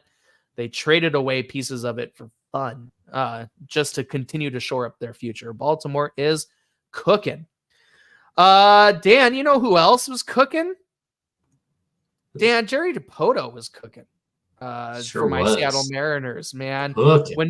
When you and I spoke about my Seattle Mariners, I said this whole short-sighted thing. I recognized I was very short-sighted. I said, I don't want to do anything because what's the point? Even if we swing for the fences, there's so many teams better than my Seattle Mariners who, yes, guys, just to confirm, I am putting it number 14. There's so many teams better than my Seattle Mariners that there's no hope of winning the World Series this year. So then Dipoto goes out and he avoids giving up any of our top 9 prospects who are now all in MLB's top 100. He gives that up, gives up none of that so that we can get Randy Arozarena, so that we could get Justin Turner to try to fix our woeful offense. And I absolutely love this. We get a reliever in Chargois from Miami that I know you can detail all these moves. I'm sorry to Poto and Justin Hollander. I'm sorry that I assumed that you'd have to give up so much of our future in order to try to stabilize a present. I love that we have 2 more years of control for Randy Arozarena, who looks perfect next to an outfield that now has Julio Rodriguez and Victor Robles in its long-term picture. I'm honestly not mad about what we did at the deadline. I felt like we set ourselves up for some true success. But let the snowball roll, because we were 11-10, folks. 11-10 this past week, which honestly wasn't as bad as I thought it would be with how I feel in my gut right now. We've been seeing Philadelphia drop 2 of 3 to us, but then we lose 2 of 3 to Detroit. Yikes. We sweep the Mets, only to be swept by Detroit. And then we drop 2 of 3 to the Pittsburgh Pirates. This is not a scenario Seattle wants to be in when they're trying to underline themselves as a true playoff contender. We have the best starting rotation in baseball and have the entire year. I mean, arm for arm, guys. Like, let's just be honest. It's one of the better situations. But the offense has been so inconsistent and abysmal that it's almost historical. I mean, yes, guys, we still have the most strikeouts in the entire league. Do I even need to do that weekly bit? I really don't Yes, think so. You guys, you do. we're still super duper last. Okay, I'm not pulling up the specific number because it's almost a record, and it will be by the end of the year. It's pretty Yeah, much we'll calculated. talk about it then too. So, all right, Dan, that's all I'll say unless you have questions. How do you feel about Seattle? And I think I'm lucky to get to push them into the top half of our rankings this week, all Dude, things considered. Depoto's so good. Like, he's such a great GM. The Randy get is huge. Huge. We talked about, you sent over Ryan Stanek. You know, we called it in. I called right. David Stearns. You called Jerry. We're like, hey, we got a plan here. So, and I remember you telling me you weren't really too disappointed to lose Stanek, and you get an outfielder who I think is going to be somebody, just like the Kelnick trade a few years ago. The Mets are sending you another outfielder that's probably going to be somebody in a couple of years. Thanks. And then Yimi Garcia from Toronto, along with Turner, who basically just replaces Stanek, is younger, probably better, more upside. And then obviously Justin Turner, I think, is the other big name coming in there. So great additions. I would just ask you one question, Warren. Is it enough? Is it gonna be enough? Well, I mean, guys, I think Jerry did everything he could. I think he set us up with a talent. Justin Turner is one of the hottest hitting, lineup assassins the last several years. He's excited and motivated to be in Seattle too, which is great. Is he playing first too, Warren? He's playing some first. He's playing some first, playing some third, and when he needs to, a designated hitter. But yeah, a lot of first since we did let Ty France go, and I've already kind of hemmed and hawed a tad, but it'll be okay. We think Tyler Locklear or even Luke Raley could be a first baseman of the future for us. Anyway, is it enough, Dan? I think Jerry did everything he could. Dan, I think our starting rotation. You're not saying yes, Warren. I know. I'm building up to the pain here. Dan, I feel like the starting rotation has been doing everything they can. Mm-hmm. Dan, I feel like when Scott Service is put in front of a microphone, he says things I want a coach to say, but where's the accountability on the cruddy swings these guys take more casually than they should? I feel like if these coaches aren't going to their players and going, hey, the entire lower half of the strike zone is off limits. Okay. The entire lower half. Do not swing. Do not swing. Do not swing unless you have 2 strikes already. If they're not listening to that and they're not trying to tell their players that, then they're not coaching effectively at the end of the day. And I'm getting to the point where I just kind of want a new voice to be leading this team. And I get that that's heartbreaking. Old Papa Scott Service has been with us for 9 years, but he's the oldest coat of paint on this team. Okay.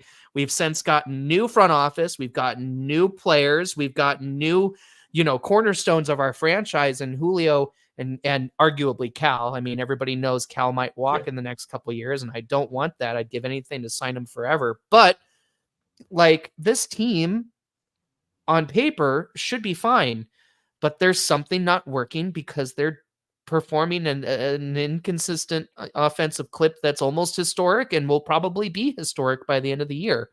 So that's just not winning baseball. And gosh, we're still winning more than we should with that rotation I keep mentioning being one of the best in the league. I'm heartbroken to say that, man, I'm not convinced it's enough. I'm not convinced it's even remotely enough, because I do think at the end of the day, we might benefit from a new voice at the helm. Sorry, Scott. I don't want to be there, but that's where I'm at, especially if we don't figure this out and start winning games like the one we won today. The one game we won from the Pirates was a 10-3 shellacking.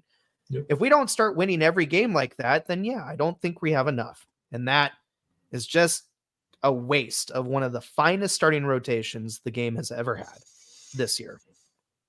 I don't know. Maybe that's a little hyperbolic, but that's how I feel in my soul. Yeah. I felt that too. So with that talented rotations with no offensive support. So I feel you. I mean, you're better off with Randy, and Julio's back, right? So we'll see. I mean, on paper, dude, there's so much optimism around the lineup that I see. I mean, I'll go ahead and point out that Jorge Polanco has done enough to make me feel like he's less of a black hole. Been better lately. But the thing is like these guys will literally trade between being fantastic and terrible, fantastic and terrible.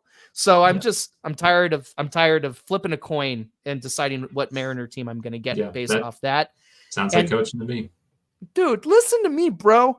One last thing. Can you imagine what it's like to be Luis Castillo, George Kirby, Logan Gilbert, Bryce Miller, and Brian Wu when you're friggin' torching team after team and looking like Cool Hand Luke 9 times out of 10? Sure, there are teams that get to our starters, but I'm especially bummed because I feel like the first pitcher we're going to lose is Kirby, and Kirby is maybe the best of the camp.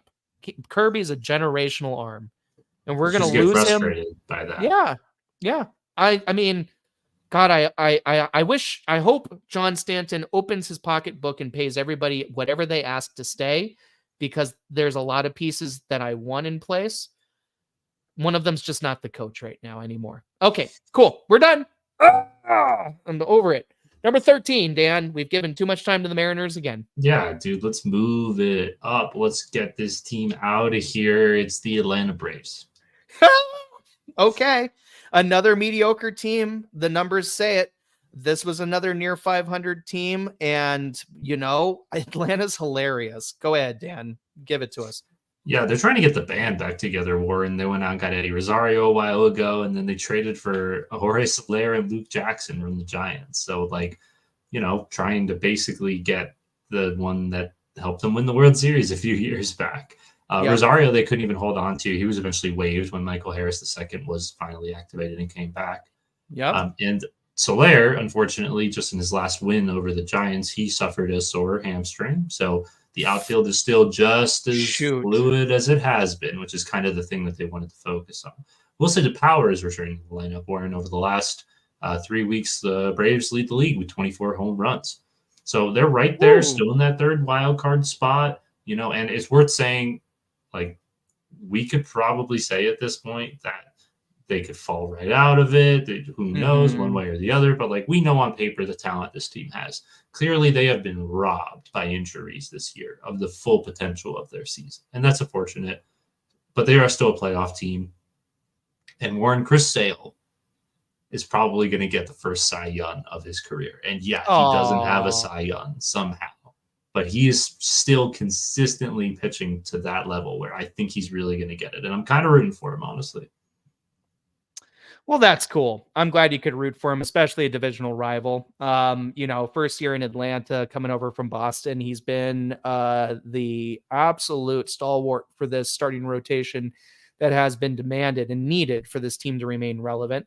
Getting the band back together is a discouraging storyline. I don't know if in my fledgling fandom of paying attention every single day, like I have been the last few years, can remember a time when a team was literally like, hey, call everybody we used to have, get the anchor men together, anchor team, assemble, That's what I'm seeing. And it's not a storyline I want to see pay off. Honestly, I think it would be pretty incredible for the same fabric to weave its way into a World Series victory as they did in 2021.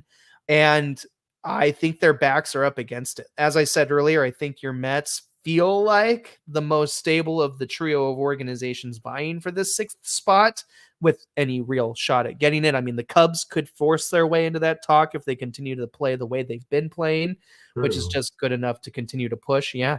But for now, San Francisco and Atlanta feel a step behind the Mets.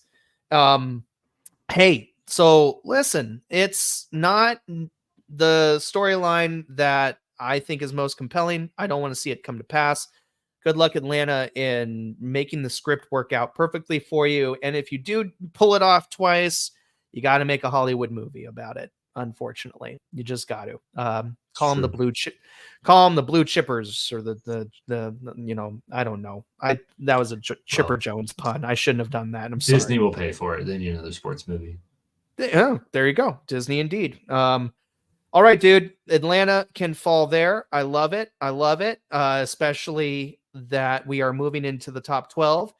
Let's go ahead and throw one of the best teams in baseball here too. Why not? How about the Los Angeles Dodgers? Ooh. Oh, Warren, you getting all on me, all these high ranking teams all the way down here. Well, look at this. You know The what happens? Dodgers with Mookie Warren?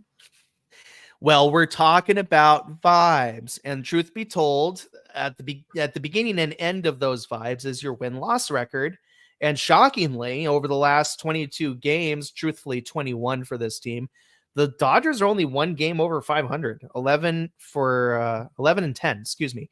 They drop 2 of 3 to Houston, who again are just trying to prove that they're as good as they've ever been. San Diego Padres contributed 2 losses to them as well. No wins in that. So like just a 2-game sweep is the quickest way I should have said it. Their series win against Oakland coming out of the trade deadline is expected, but then you see a series loss to Philadelphia, sweeping the Pirates, who, everybody swept the Pirates for about 10 days. And then splitting 4 with Milwaukee and taking 2 of 3 against St. Louis. Again, not just the most compelling version of the Dodgers we've seen all year, all things considered, but of course a juggernaut. Of course, the scariest team. If you're dismissed from the Dodgers, you have to be pretty bummed, right? I think like Miguel Rojas or something. Or was it Miguel? Yeah, Miguel Rojas was finally found outside the Dodgers organization after the trade deadline. And he was just so lucky to be a Dodger for the time he was, because I just feel, at this point, you're just trying to be on this lottery ticket winning organization because they're so ready to, amble their way into history. How do you feel about the Dodgers? I know I'm crazy to have them at 12 when you look at the projection of where they'll go by the end of the World Series, but they just had a mediocre 22 days, dude. What do you got? Sure, yeah. So, well, you had just mentioned teams like the Braves just trying to build the band, right? Well, last year the Dodgers traded for Ahmed Rosario, so they decided to go ahead and do it again this year. So, of course, like you mentioned before, being DFA'd ultimately, but they still went out and made the trade, try to get some offense. Vargas was never really going to be a thing, so he heads to Chicago, and in comes former Cardinal Tommy Edman, who is just about to be activated. He has been hurt all year, but still provides a huge upgrade defensively and probably offensively if he can be what he was in St. Louis. There's also a lot of questions about like if he would play outfield or not when Mookie came back, but Mookie came back and they put him back in the outfield. So Edman will probably be the starting second baseman at this point. Tommy Edman's one of those guys who can play a little bit of everything, period. So getting him is always a good get. Getting somebody like that, Swiss Army knifed player, is such a good grab. But continue. Yeah, well, and the big name is Jack Flaherty comes in, who is actually a SoCal native, Florida. So playing for his hometown team is exciting. Kind of help build up their rotation. Pretty good timing because Tyler Glasnow is on the IL again. That's the Glasnow we thought the Dodgers. Not this first half of the year, Cy Young levels ace. No. This is the Tyler Glasnow we thought we'd get. Bobby Miller's coming back, though, and not only Edman, but Max Muncy should be returning soon. So the injured Dodgers are starting to return more, and the reinforcements are on their way. And I don't know if you've watched, but Clayton Kershaw is still pitching. And he still kind of looks like Clayton Kershaw. Like, he's been pretty decent out there. And, I mean, that guy's just never going to stop. So the Dodgers came out of it pretty solid deadline, pretty strong, kind of took the upgrades they needed to. Maybe didn't push it over the top like we've seen in the past, but they're being battered by injuries this year to a similar level the Braves are. So another favorite that is just maybe chalking this year up to, okay, we're going to do our best, but we're not going to go all in on a year where Ohtani can't pitch and Betts missed 2 months and all this other stuff, right? Like we're going to... Yeah. The only difference between them and the Braves, though, is that the Braves are desperate and they are spraying cologne all over themselves to smell as good as they possibly can. The Dodgers have been playing with house cards since the beginning of the season. Just do your thing, Dodgies. I hope somebody knocks them off their pedestal. But hey, they're not even putting themselves on that thing to begin with. They know they're not in their final form. It must be great to be a Dodger right now. Let's just be honest. Now, sir, I would like to crack off the top 10 by pointing out. Oh, no, we have 11. Sorry. We're just outside. We're just outside the top 10.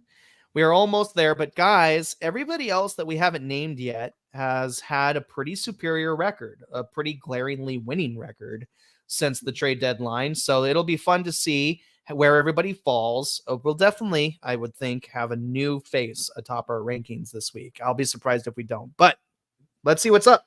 Number 11, Dan, who you got? Yeah, so you're right. Good records all around here. But for me, kind of after a pretty, I'd say, good deadline, but just a lot of flurry of moves, let's go ahead and do the Toronto Blue Jays war. Ooh, there's no way they should ever be considered a top 10 team, regardless of record. That's why they're Thank here. you. 11. Good job. Friggin' good job, Dan. Yeah, dude, no matter what, Toronto should never be looking like roses. They're 12-10 in the last 22 games. They swept the Texas Rangers before dropping 3 of 4 to Baltimore heading into the trade deadline. Series losses to the Yankees, the Oakland Athletics, and the Chicago Cubs have been what they've done right since then. What they failed to do, the good series, the ones that they won, 2 of 3 against Baltimore, and they also swept the Angels, but most people should sweep the Angels. Most. Dan, the Toronto Blue Jays are playing a little bit more fiercely right now, perhaps a little offended that they're on this far outside the playoff bubble, despite their potency on the lineup sheet. How do you feel? What's going on?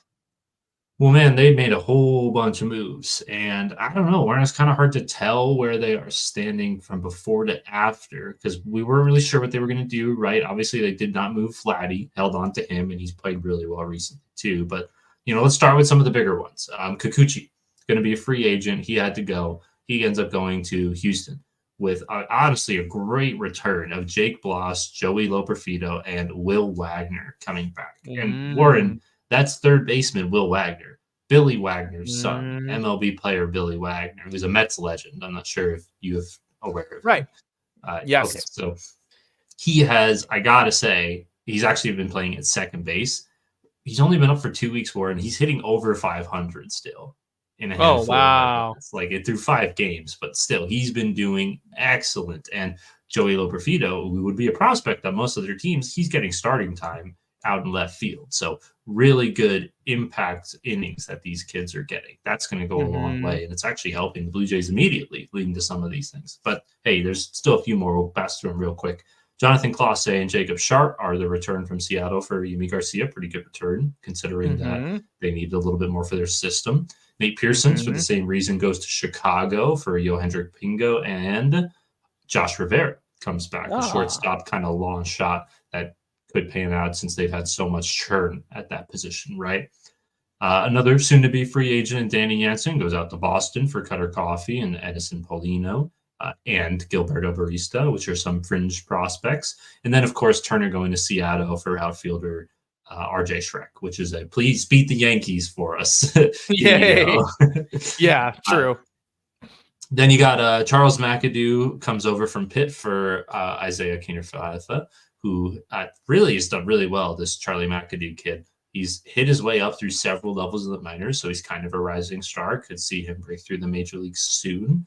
They also got Jay Harry, who's a shortstop / second baseman, which kind of perfectly fills their Kevin Biggio-sized hole in their system, right, to restock there. And then finally, Kiermaier heads out to L.A. for a few months as a rental for the return of Ryan Yarbrough, which is an arm that they needed way more than they needed Kevin Kiermaier's defense. So overall, it's kind of hard, Warren. I mean, I don't know. You heard all that same stuff. I just said it all, and I don't know what to think. Is this team better? Are they kind of moved out the players they had to. Good things, good returns. Right. Doesn't necessarily make the on-field product better on paper, but from what we've seen from these guys like Wagner and Loperfido and even Yarbrough, like they are better on the field. Obviously, Vladdy's out of his slump a little bit. You mentioned it. They're kind of far out, but I got to wonder, Warren, you said Toronto was done. Do you think they can go on a little run here to end the year, get back to 500? Well, I would like to hope not, if you don't mind me saying, because that means not only Seattle failed, but also Boston failed and Kansas City failed and Minnesota failed. These other teams that, I would rather see in the playoffs, period, with the way Toronto's been behaving. So you talk about the product, is it better long term? I mean, your brain is the one I trust to have a good shooting, like a good hunch on it. So for you to be fairly neutral tells me they're kind of going to have to bank on their organization's ability to develop. And I Yeah, question that at this stage, right? I sure, question their coaching staff, as you have. You've asked for a new head at the helm. sure. I question the front office and their commitment to the cornerstones they've put in place. I mean, sure, Vlad Guerrero has every right to be considered a superstar, but can you say Bo Bichette is going to truly, pan out in that same direction? Maybe he Right. won't, at this stage of where they're at, yet they're still doubling down. I feel like the team is still just a little bit of a freak show. I feel like the organization as a whole is spinning. And I said that last time. This didn't do that to say that they have the direction. They just acquired all these pieces. They're crossing their fingers they'll learn enough about each one to maximize the talent within. But I question that their organization's even capable of doing that. So it's a wash for me, too. And no, I do not want to see them go on the run and Fair get enough. into the playoffs. That is flat, Yes. and I am moving on. Thank you. And that's not just because Seattle and Texas has a little burgeoning rivalry, you guys. It's just that let the playoffs be amongst the teams that are most prepared to win them. And Toronto, sure, Vlad can hit 3 homers in a game and probably win one, but I don't see him single-handedly powering them through to a World Series title. So let's save the teams. Let's save the chances for the teams that can, right? And even okay, that's enough. That's fine. I don't need to say something pretentious like, and even Seattle's arms would be better suited to make that run than what Toronto's doing. See, I'm glad I didn't say that. All right. Yeah, me too. Anyway, now it's top 10 time, if I'm not mistaken. And kicking it Yeah. off, this exciting crop of teams is maybe like the third top 10 nod for a team that has no right to be in the top 10 ever. So again, just more rounds of applause for the organization that is soon to leave Oakland. Like, this crew wins baseball games for fun, and then they stop. And then they win some baseball games for fun, and then they stop. This week they were on, or this series of games they were on, they are 13-7, believe it or not, since the last time Dan and I spoke. They won 3-4 from LA, and then split 2 against the Giants heading into that trade deadline. And then since then have only lost a series to the Dodgers. They've beaten the White Sox. They've beaten the Blue Jays. They've beaten the Mets. Yikes. And they've split 2 with the Giants. So Oakland's in a good mood right now. And that's really all I need to say for why they're here. Dan, break down who they were at the deadline, if there was much. I don't think there was actually all that much apart from your Blackburn pickup. Yeah, they had pieces they could move on from, but they, set their price is pretty high, and there really didn't get many bites, So names we were sure would go, like names like Brent Rooker didn't go, like, yeah, we don't have to sit here and say all the ones that didn't. So who did? Eckridge went to the Royals in return for Mason Barnett, Will Klein, and Jared Dickey, all prospects that are going to help improve the system. And Ditto in getting just in case Dan's pronunciation is off, because it could be, I'm going to submit that's Urseg. Just in case. Yeah, it probably is. So thank you. You're welcome. Cade Morris comes over from the Mets for Paul Blackburn, which honestly had pretty shaky numbers, but if they can clean up his, stuff around the edges, he does throw hard strikes, so that could be a good player for them. And obviously Blackburn is somebody that they probably weren't going to be able to retain anyway. That's really it. Warren, they didn't get what they wanted outside of that. Still using playing time for opportunities for some of the young players, which as they tend to pop off, like JJ Bleday and Shea Langders has these last couple weeks, we see them win a couple series that they wouldn't expect to. And can't wait to see them play spoiler for the rest of the season, but I can't say I'm really excited for the future out of a deadline like this. Like, very much just the same Oakland team, unfortunately. Oh, man. Well, I'm realizing my math may have been off just a tad as I computed their record, and they were not so glaringly positive, but they were still positive. either way, this was a team we could have talked about maybe 6 or 7 picks ago. So let's just brush over that and give you number 9. Yeah, man. Thank you. We are down to really just the good teams here. So it's tough where it feels like we're kind of pulling hairs and strings and things.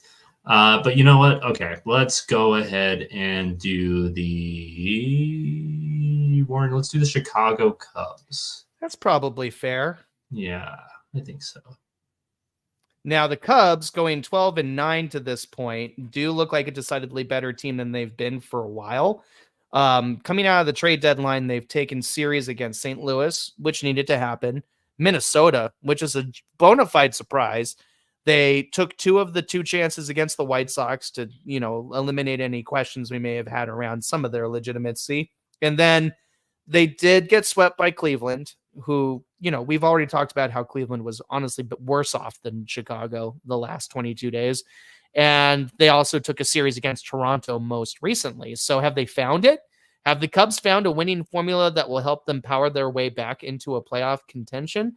They're trending in the right direction for that, and we cannot overlook that. So this is real. Their top 10 spot could give way to an impressive push, a la what you suggested the Toronto Blue Jays would have to do to get into the American League race. I'm a little bit more excited to think that Chicago can put it together and get it done because I did pick this team to win this division originally, and it would be fun to be able to say, hey, look, they powered their way into a playoff run. They've always had the rotation that, in my mind, is quite compelling, especially with all-star rookie Shota Imanaga arguably at the helm. But we also have, the Javier Assads and the Justin Steeles. And the offense just needs to be consistent enough to get them there. And maybe the new addition of Isaac Paredes can be that power bat that Christopher Morel wasn't proving to be consistently enough for them to continue to invest. All right, I'm stealing your thunder enough. Tell me how you feel about Chicago after all. Oh, yeah, you said a lot of good things there, and they are moving in the right direction. They didn't give up a whole ton at the deadline. They paid relatively low to get Nate Pearson from Toronto. He's got 2 years of control, so they think they can fix a couple of his issues and really help their bullpen. Same for Paredes coming over from Tampa. He was really struggling through July, which is why his price tag went down a little bit. And they didn't have to pay a lot for it, and with that extra couple of years of control, maybe they can turn it into something. Similar situation with Ben Cowles and Jack Neely coming over from Mark Leiter Jr., more term there, and players that probably could have been on a big league roster, but they were being held up in the Yankees organization. So they'll get some starting time, and obviously Leiter has been struggling a little bit, so the Cubs don't seem to be losing much there. And honestly, you kind of mentioned it, Warren, but not only has Shota really taken over and reestablished his early season form.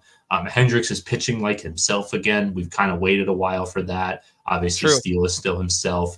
Ian Happ is another kind of dead weight that's really picked it up recently, more so than Cody Bellinger or any of them have. Unfortunately, Paredes has not really found his stuff since joining Chicago. Hasn't been the impact that we were hoping he would be. Kind of was expecting this team to be closer to 500 with some of the trades that they made. Hasn't panned out that way. But with the schedule they have, Warren, I think they could play over 500 baseball the rest of the way. So they're not out of it yet. If Paredes finds that consistency and that power, that transforms this camp. And if Bellinger does too, for that matter. If anybody starts looking a little bit less Mariner-like, right? Less than their potential, in other words, well, this could be a compelling comeback story. So put it on your watch. Put it on your lineup, guys. Watch your Chicago Cubs. On my watch now. Yeah, put it on your watch. Yeah, what time is it? Chicago Cubs time. Yeah, that's it. That made sense. Hooray.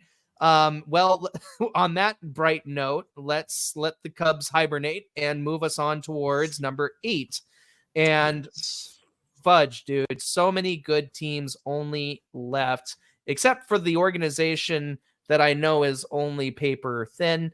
I have to make sure the Giants don't rise anymore. I have not been shy that the Giants have been a disappointing organization from my viewpoint, and I won't continue to throw too much dirt because a lot of their young players like Matos have been really compelling. And most recently, right, Tyler Fitzgerald, who I listed earlier today as one of the finest player ratings in the last 30 days at 1433 for your fantasy guys. There's a lot of young pieces overperforming what the Giants are worth in my brain. I just don't like rooting for this club. I've decided they're like my, least favorite franchise this year. So I'm not necessarily here to talk about the positives or negatives. Will you do it for me, Dan? They did Sure. acquire a Marcana Swiss Army knife that every team should want. But when I saw that, it made me think, Dan, why are they bothering? Isn't this team just not good enough? Can't they realize that? Why are they so stubbornly clawing to the notion of making it to the playoffs at this stage? And truthfully, guys, at this moment, they're only a couple games out of it. Like, they're in the race, but I just don't believe they're going to cross the finish line as a contender. Dan, go ahead. I'm with you, man. I'm totally with you. And I'm actually kind of surprised that they're 500. Like, I don't think they've played 500 baseball. I agree. That's where they sit. I mean, they went out and they got Mark Canna because I think they just needed a reliable righty bat. He's not even starting Warren. He's still riding the bench and they're letting rookies play. The returns for all the players they moved out, Soler and Jackson and Cobb, I mean, they're good prospects, not a lot of really immediate impact. The most noteworthy thing to me is Chapman is doing a bit better. So do they keep him or do they let him walk?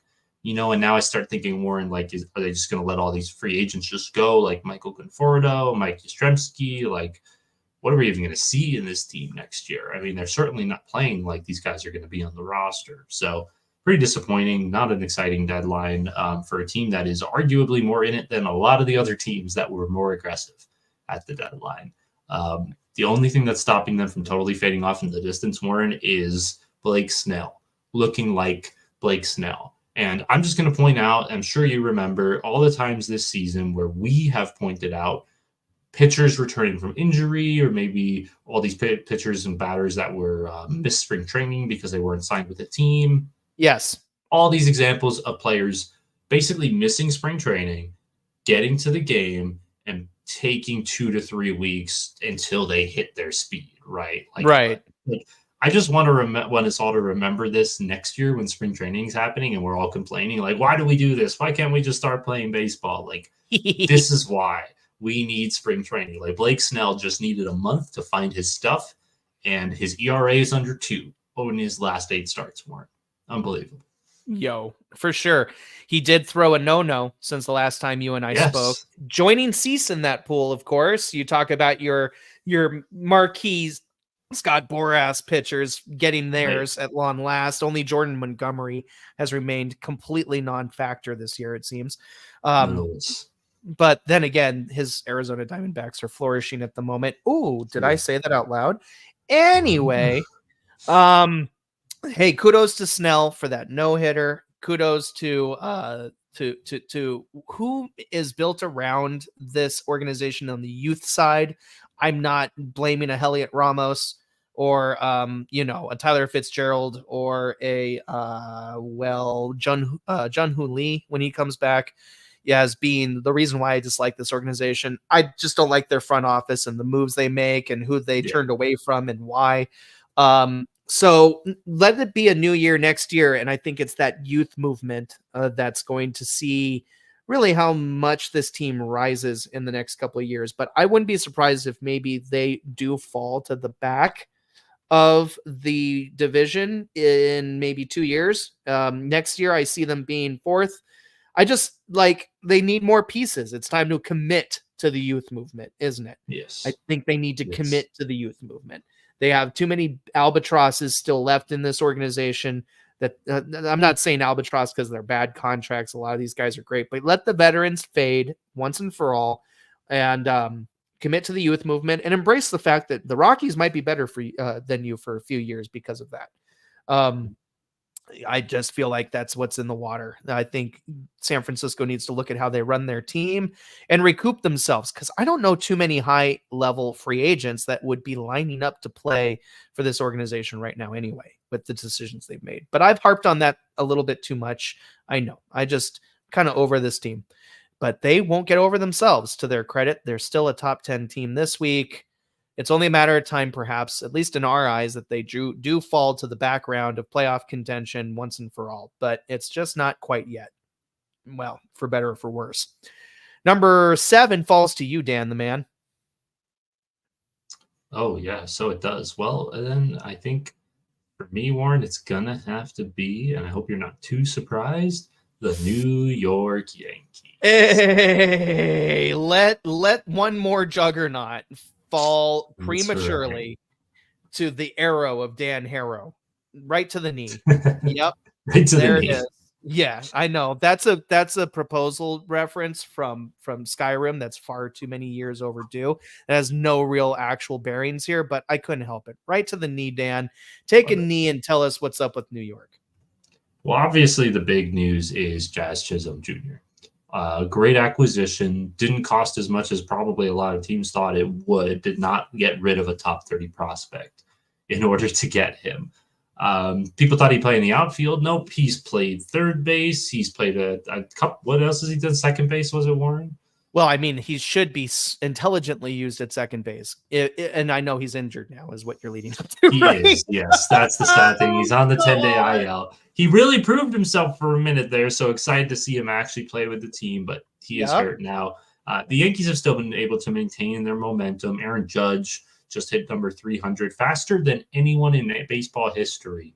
Yep. Or faster than Ralph Kiner or the Babe. Unbelievable. And unbelievable. He is actually on his home run streak since the All-Star break, is eclipsing that of earlier this year and even his 60 season. So who knows how many he's actually going to get to. It's been nuts.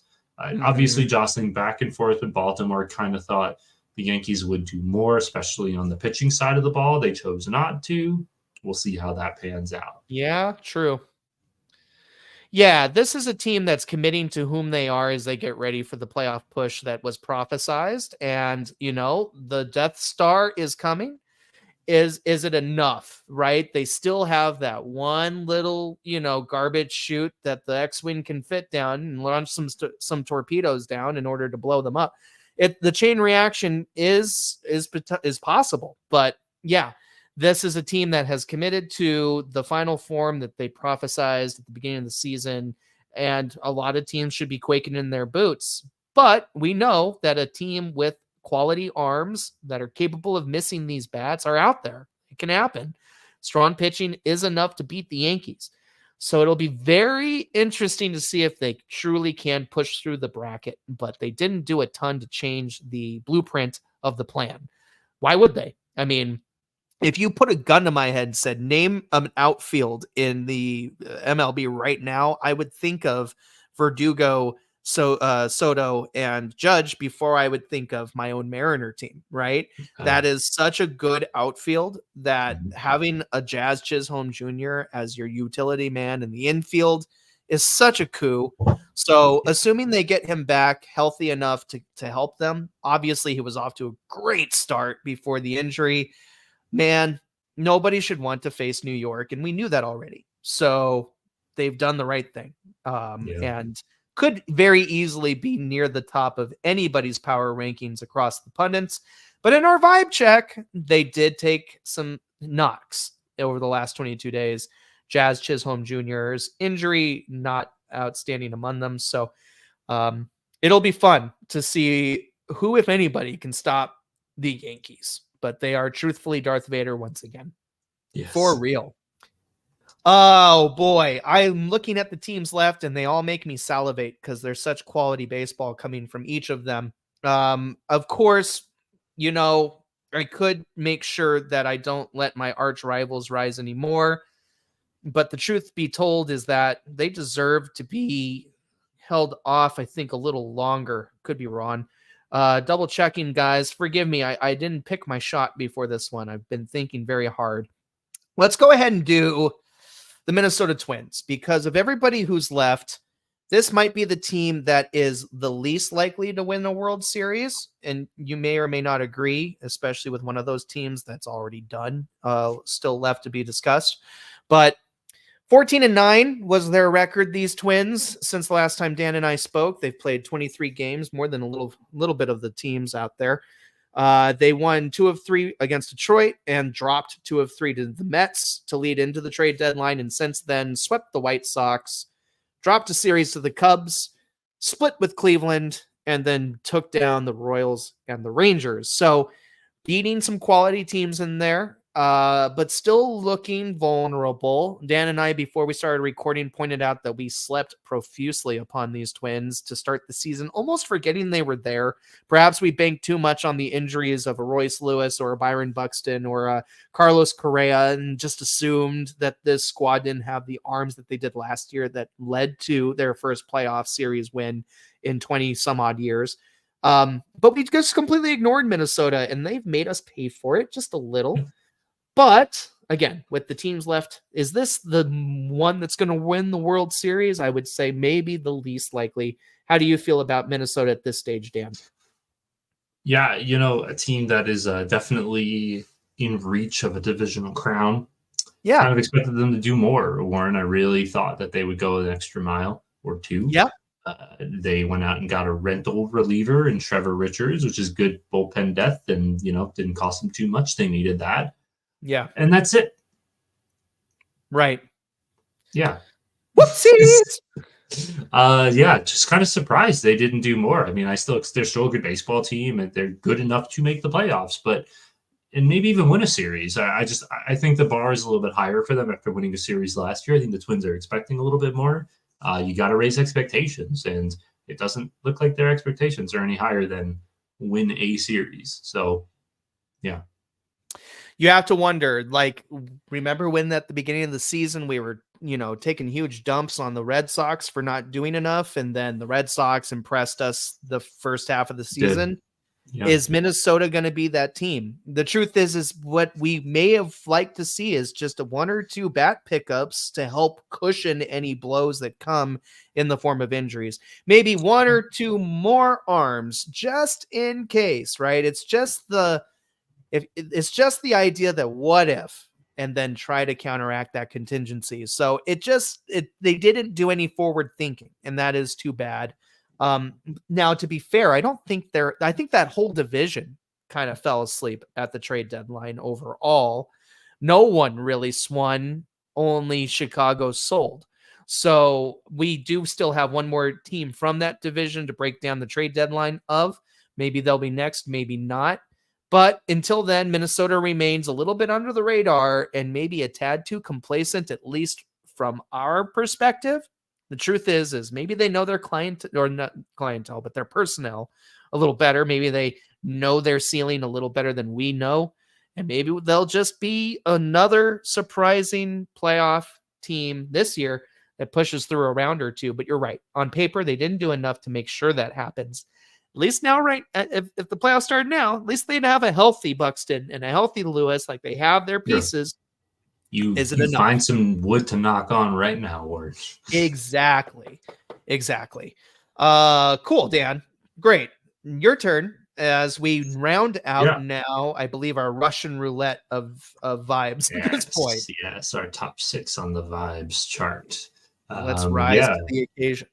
Let's get it going. Let's start off with good vibes in Milwaukee with the Brewers.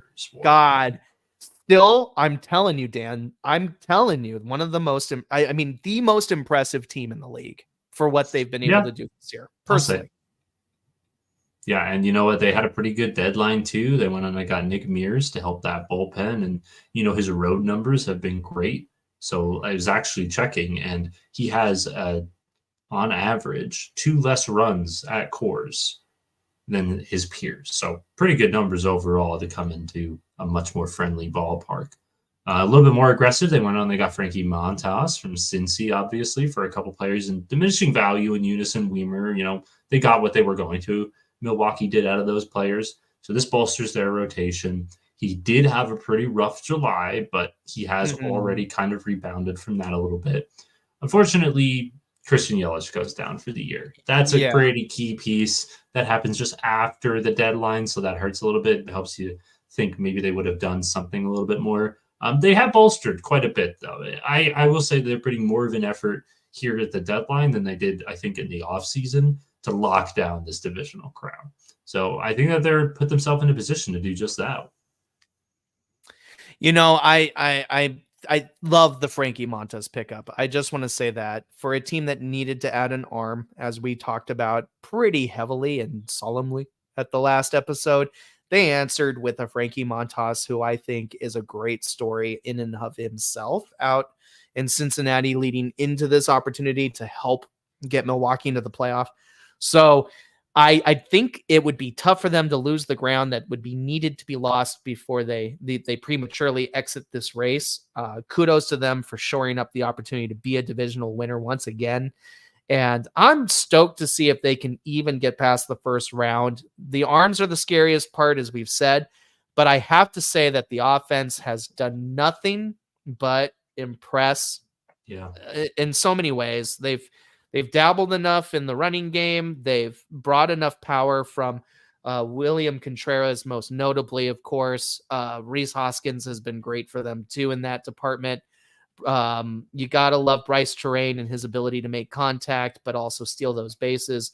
This is a team that, again, caught everybody off guard and is kind of my, go for it, Brewers. You got me. You got my heart. Go for it, guys. We'll see if it can happen. There's so many ways that they could fall out of the wagon, but I don't think it will be until after the playoffs start. So good for them. They've done a lot to really earn this opportunity, and they do have that also compelling Devin Williams back at closer, right? So yes. When you have somebody who can nail down a game, you can win plenty of them still. You can make it count. So go Milwaukee, go. And that's where I can leave them because I'm rooting for them in my soul. And I can easily talk myself out of the reasons why. I could easily be like, well, they'll probably lose, but I don't want to.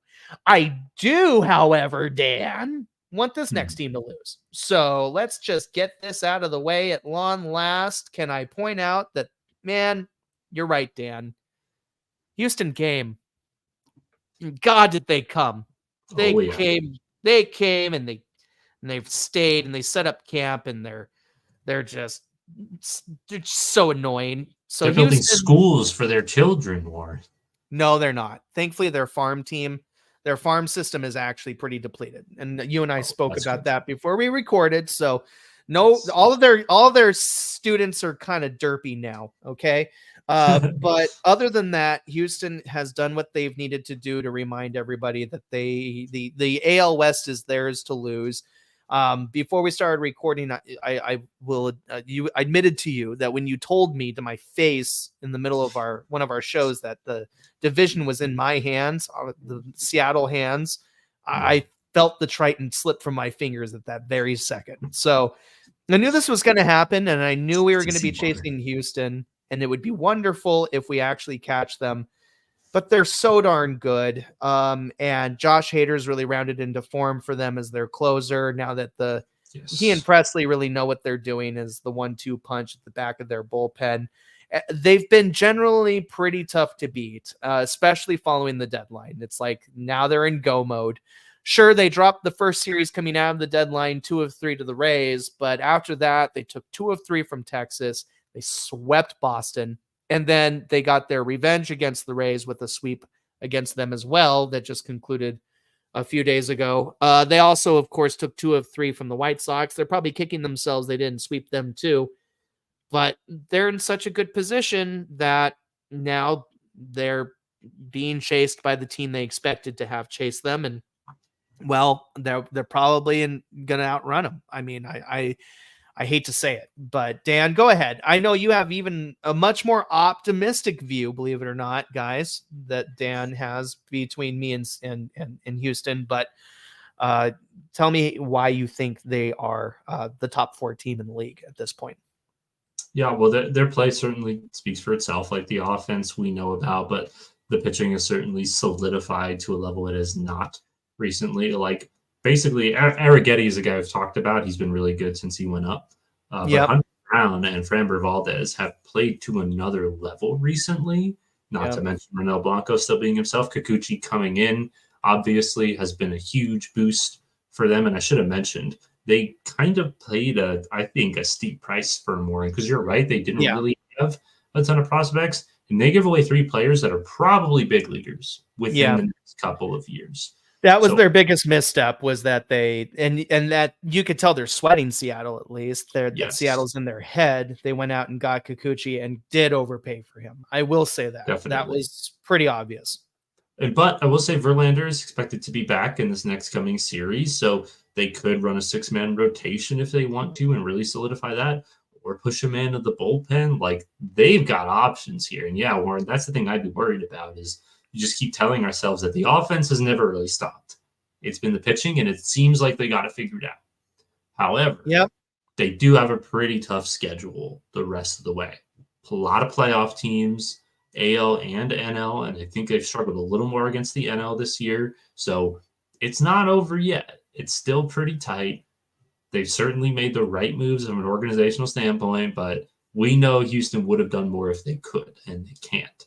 So take what we can. Take what we can. But Seattle gives plenty back. So yikes. It's gonna need it's gonna be a perfect Seattle performance that overtakes these Houston Astros.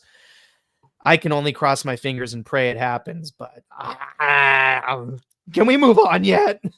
Yes. Good. I'm glad we can move on. The top 3 teams of the league are left, Dan. One has been our top team before.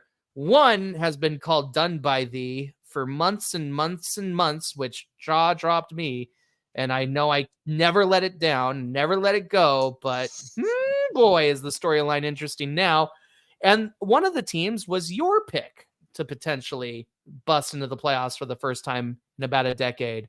So fun teams left to discuss. Who you got? Ah, man, it's really tough, but I am going to have to pick the Kansas City Royals.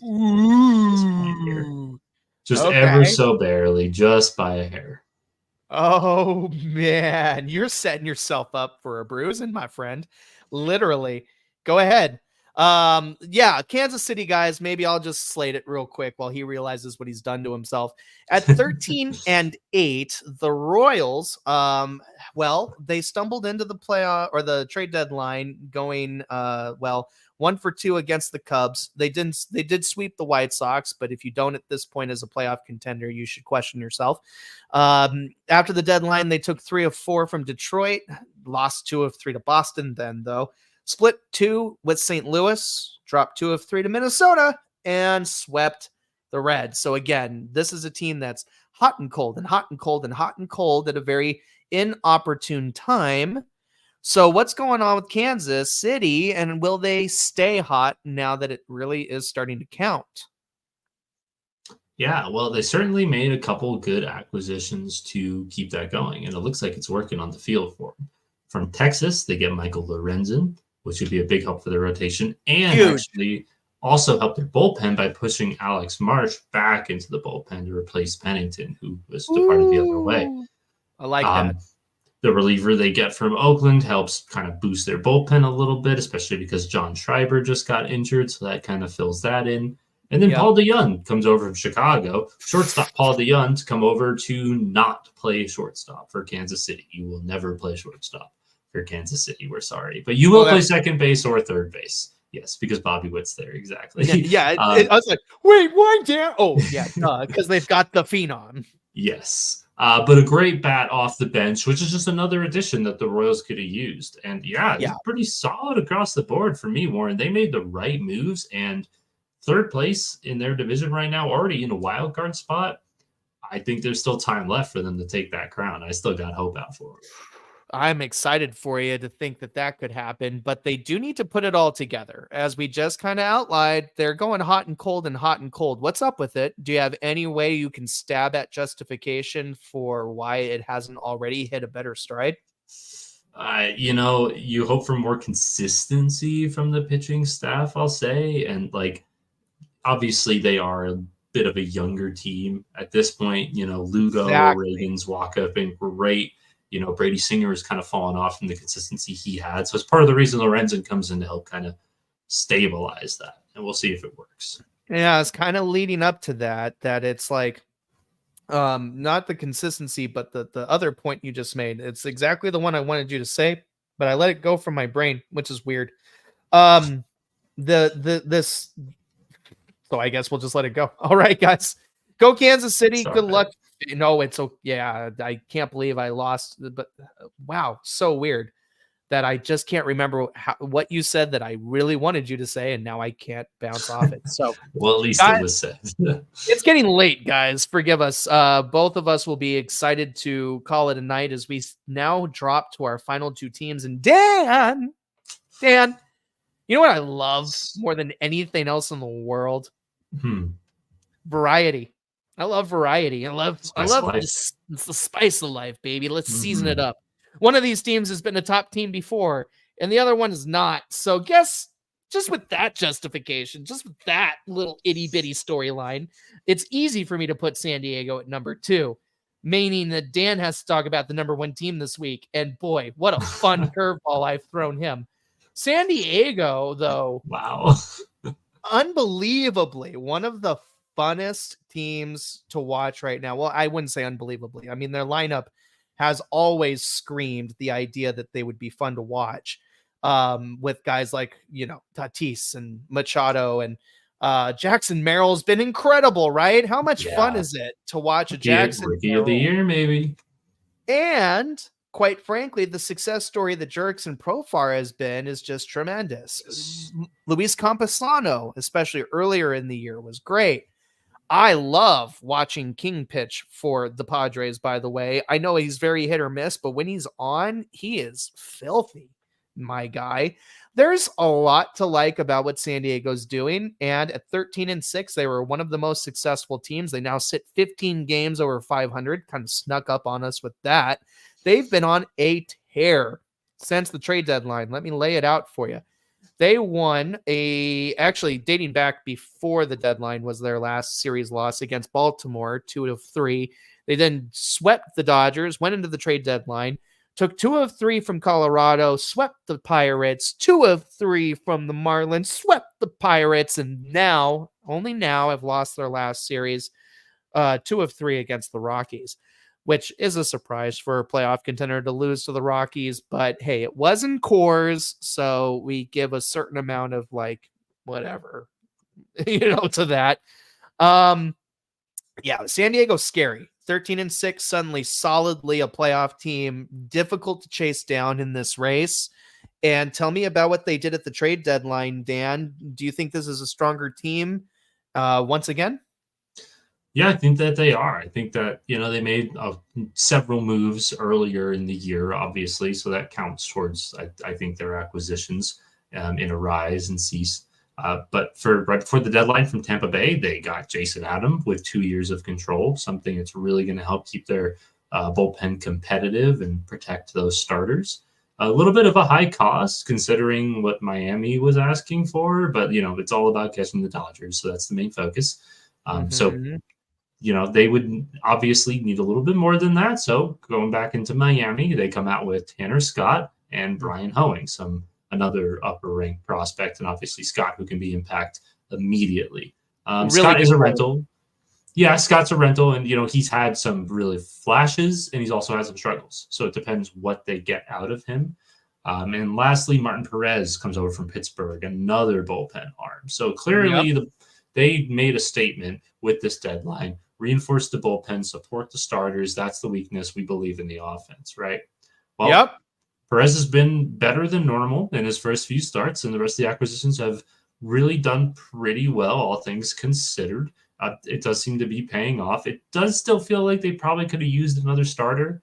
I take a walk away from this and think one more starter probably would have been perfect, and maybe a bench arm, bench piece to support the offense just in case, because you get a little bit nervous because Tatis is still hurt and doesn't exactly have a timeline for returning yet. Mm-hmm. But it is worth noting that save Tatis, this team's completely healthy.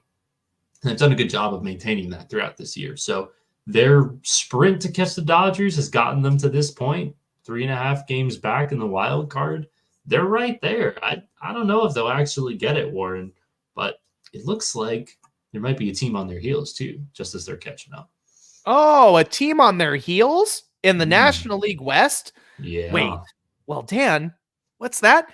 We've discussed the Rockies. They're terrible. They can't catch Yes. anything but a For cold. sure. We've discussed the Giants, whose organization Mhm. is just so disappointing that nobody really wants them, right? Apart Yeah, from that's right. San Franciscans to figure it out. And even San Franciscans can't be bothered sometimes. There.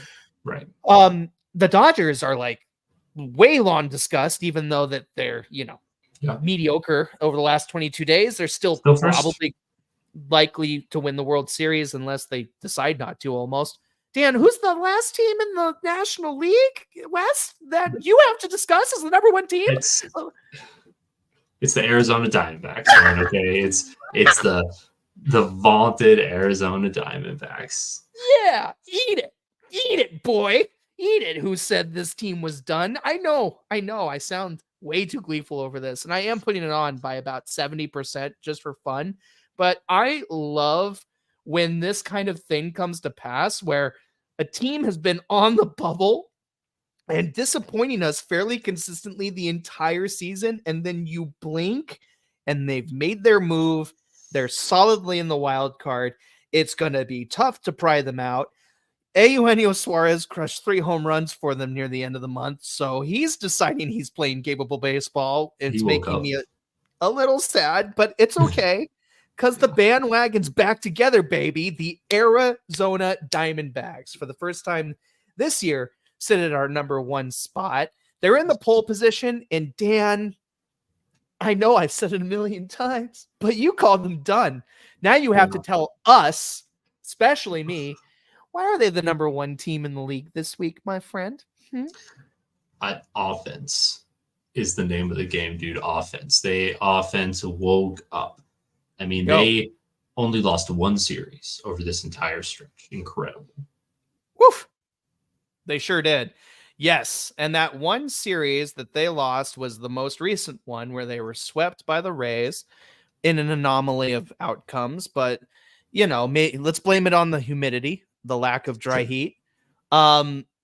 Crazy outcome to see them solidly now ready to play. However, you did say there was a pretty key piece that made that happen for them that I believe is suddenly unavailable due to injury. Is that true, or am I getting my signals crossed with Cincinnati? No, the main piece that's really kind of catapulted Arizona on this recent run has been Ketel Marte, who's been great all year. All-star. Yeah, just recently specifically has really stepped it up, and he did exit today's game with, I think it was a hamstring worn. I'm not sure, but he's going to get an X-ray, and they'll see the extent of the damage, but he's going to at least miss the next week or 2. And who knows, they might want to keep him on the bench longer so he's ready for a postseason run if they're still in that position. So a little shaky on that side of things, but the offense all around, not just Marte, has been much improved. Absolutely. I mean, I got to call out Jake McCarthy because he's been on an unbelievable tear to get his average over 300 over this stretch. Yep. Yeah, he has. He's been real hot in the last couple of days. Not days, but about a month. Looking at a 30-day synopsis that I've been kind of pulling from throughout the rest of the show, guys. Eugenio Suarez is maybe the 3rd most capable player offensively for them, which is kind of a surprise. AJ Puck's been big for them too over the last 30 days since he just came over. Big pickup for AJ Puke. And then Corbin Carroll's found himself a little bit too, sitting at top, I'd say 40 in player rankings over the last 30 days. So it's definitely compelling and exciting to think Corbin Carroll's sophomore slump could be starting to give way to a playoff push, right? Which feels so much more compelling for your output. But anyway, rambling aside, we've been talking about it all year, or I've been trying to convince Dan all year, whenever something semi-positive would happen for Arizona, that maybe this was it. This was the turnaround. Well, now, Dan, this really is it. This really is the turnaround, and it's the time to do it. They did it exactly the same way last year. It's almost calculated. Dan, I'll give you this one shot so we don't have to continue this storyline for the rest of the year. This is your one shot, Dan. Are the Diamondbacks done?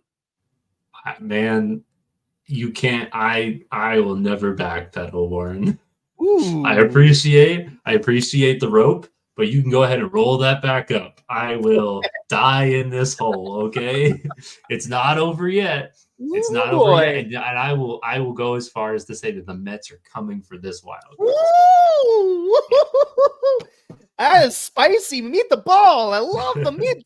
Oh, that's good. Okay, guys, you've heard it here first. I absolutely love how this broke down. 22 games in the books for the season. Thank you for returning to watch. You're covering our bases after 22-day lapse. We'll be excited to return to you 10 days or 10 games or so from now, with 3 more series to break down for each team as we start to really round out the playoff field. Let us know down in the comments below, if you don't mind, if you're personally, and I need to get my notes back up. I'm a terrible person. Bad content creator. Yeah, he's like turning down the music again. Yeah, Warren went. Guys, let us know in the comments below. If number 30, I've been a little too harsh to Pirates, call them last and so fast after climbing to the peak of our rankings. Let us know at number 25 if you think the Philadelphia Phillies are way too good to be that low in our countdown. Let us know at number 20 if the Detroit Tigers are really the professional ball burners or playoff, spoilers for the American League at this stage. Let us know in the comments below if the Baltimore Orioles are still your American League champions, even if Dan wants to put them at the midpoint of our rankings. What about at number 10 if the Oakland Athletics are not the most surprising, plucky little team to ever play in the 2024 season? Gosh, they just run so hot and cold, it's hilarious. Let us know in the comments below if at number 5 you're really impressed by the Milwaukee Brewers like we are, or if you think the wheels will fall off at some point at long last. And finally, let us know in the comments below, once and for all, is Dan wrong for calling the D-backs done, baby? Is the bandwagon going to roll right over Dan Harrow en route to a push? It could happen. Ladies and gentlemen, it's been a fantastic episode. We thank you for listening in. If you'd like to ask us a question or give us feedback, email us at coveringourbases@gmail.com. And be sure to check out this entire episode on repeat because we're that compelling and charismatic. It's been wonderful to be back for you. Dan, is there any parting words for our fans before we call these bases covered? Just into the home stretch of the season here, dude. It's going to be good. Let's see who can make the postseason. Let's see if we're personally going to be completely crushed or have crazy over expectations going into these next couple months.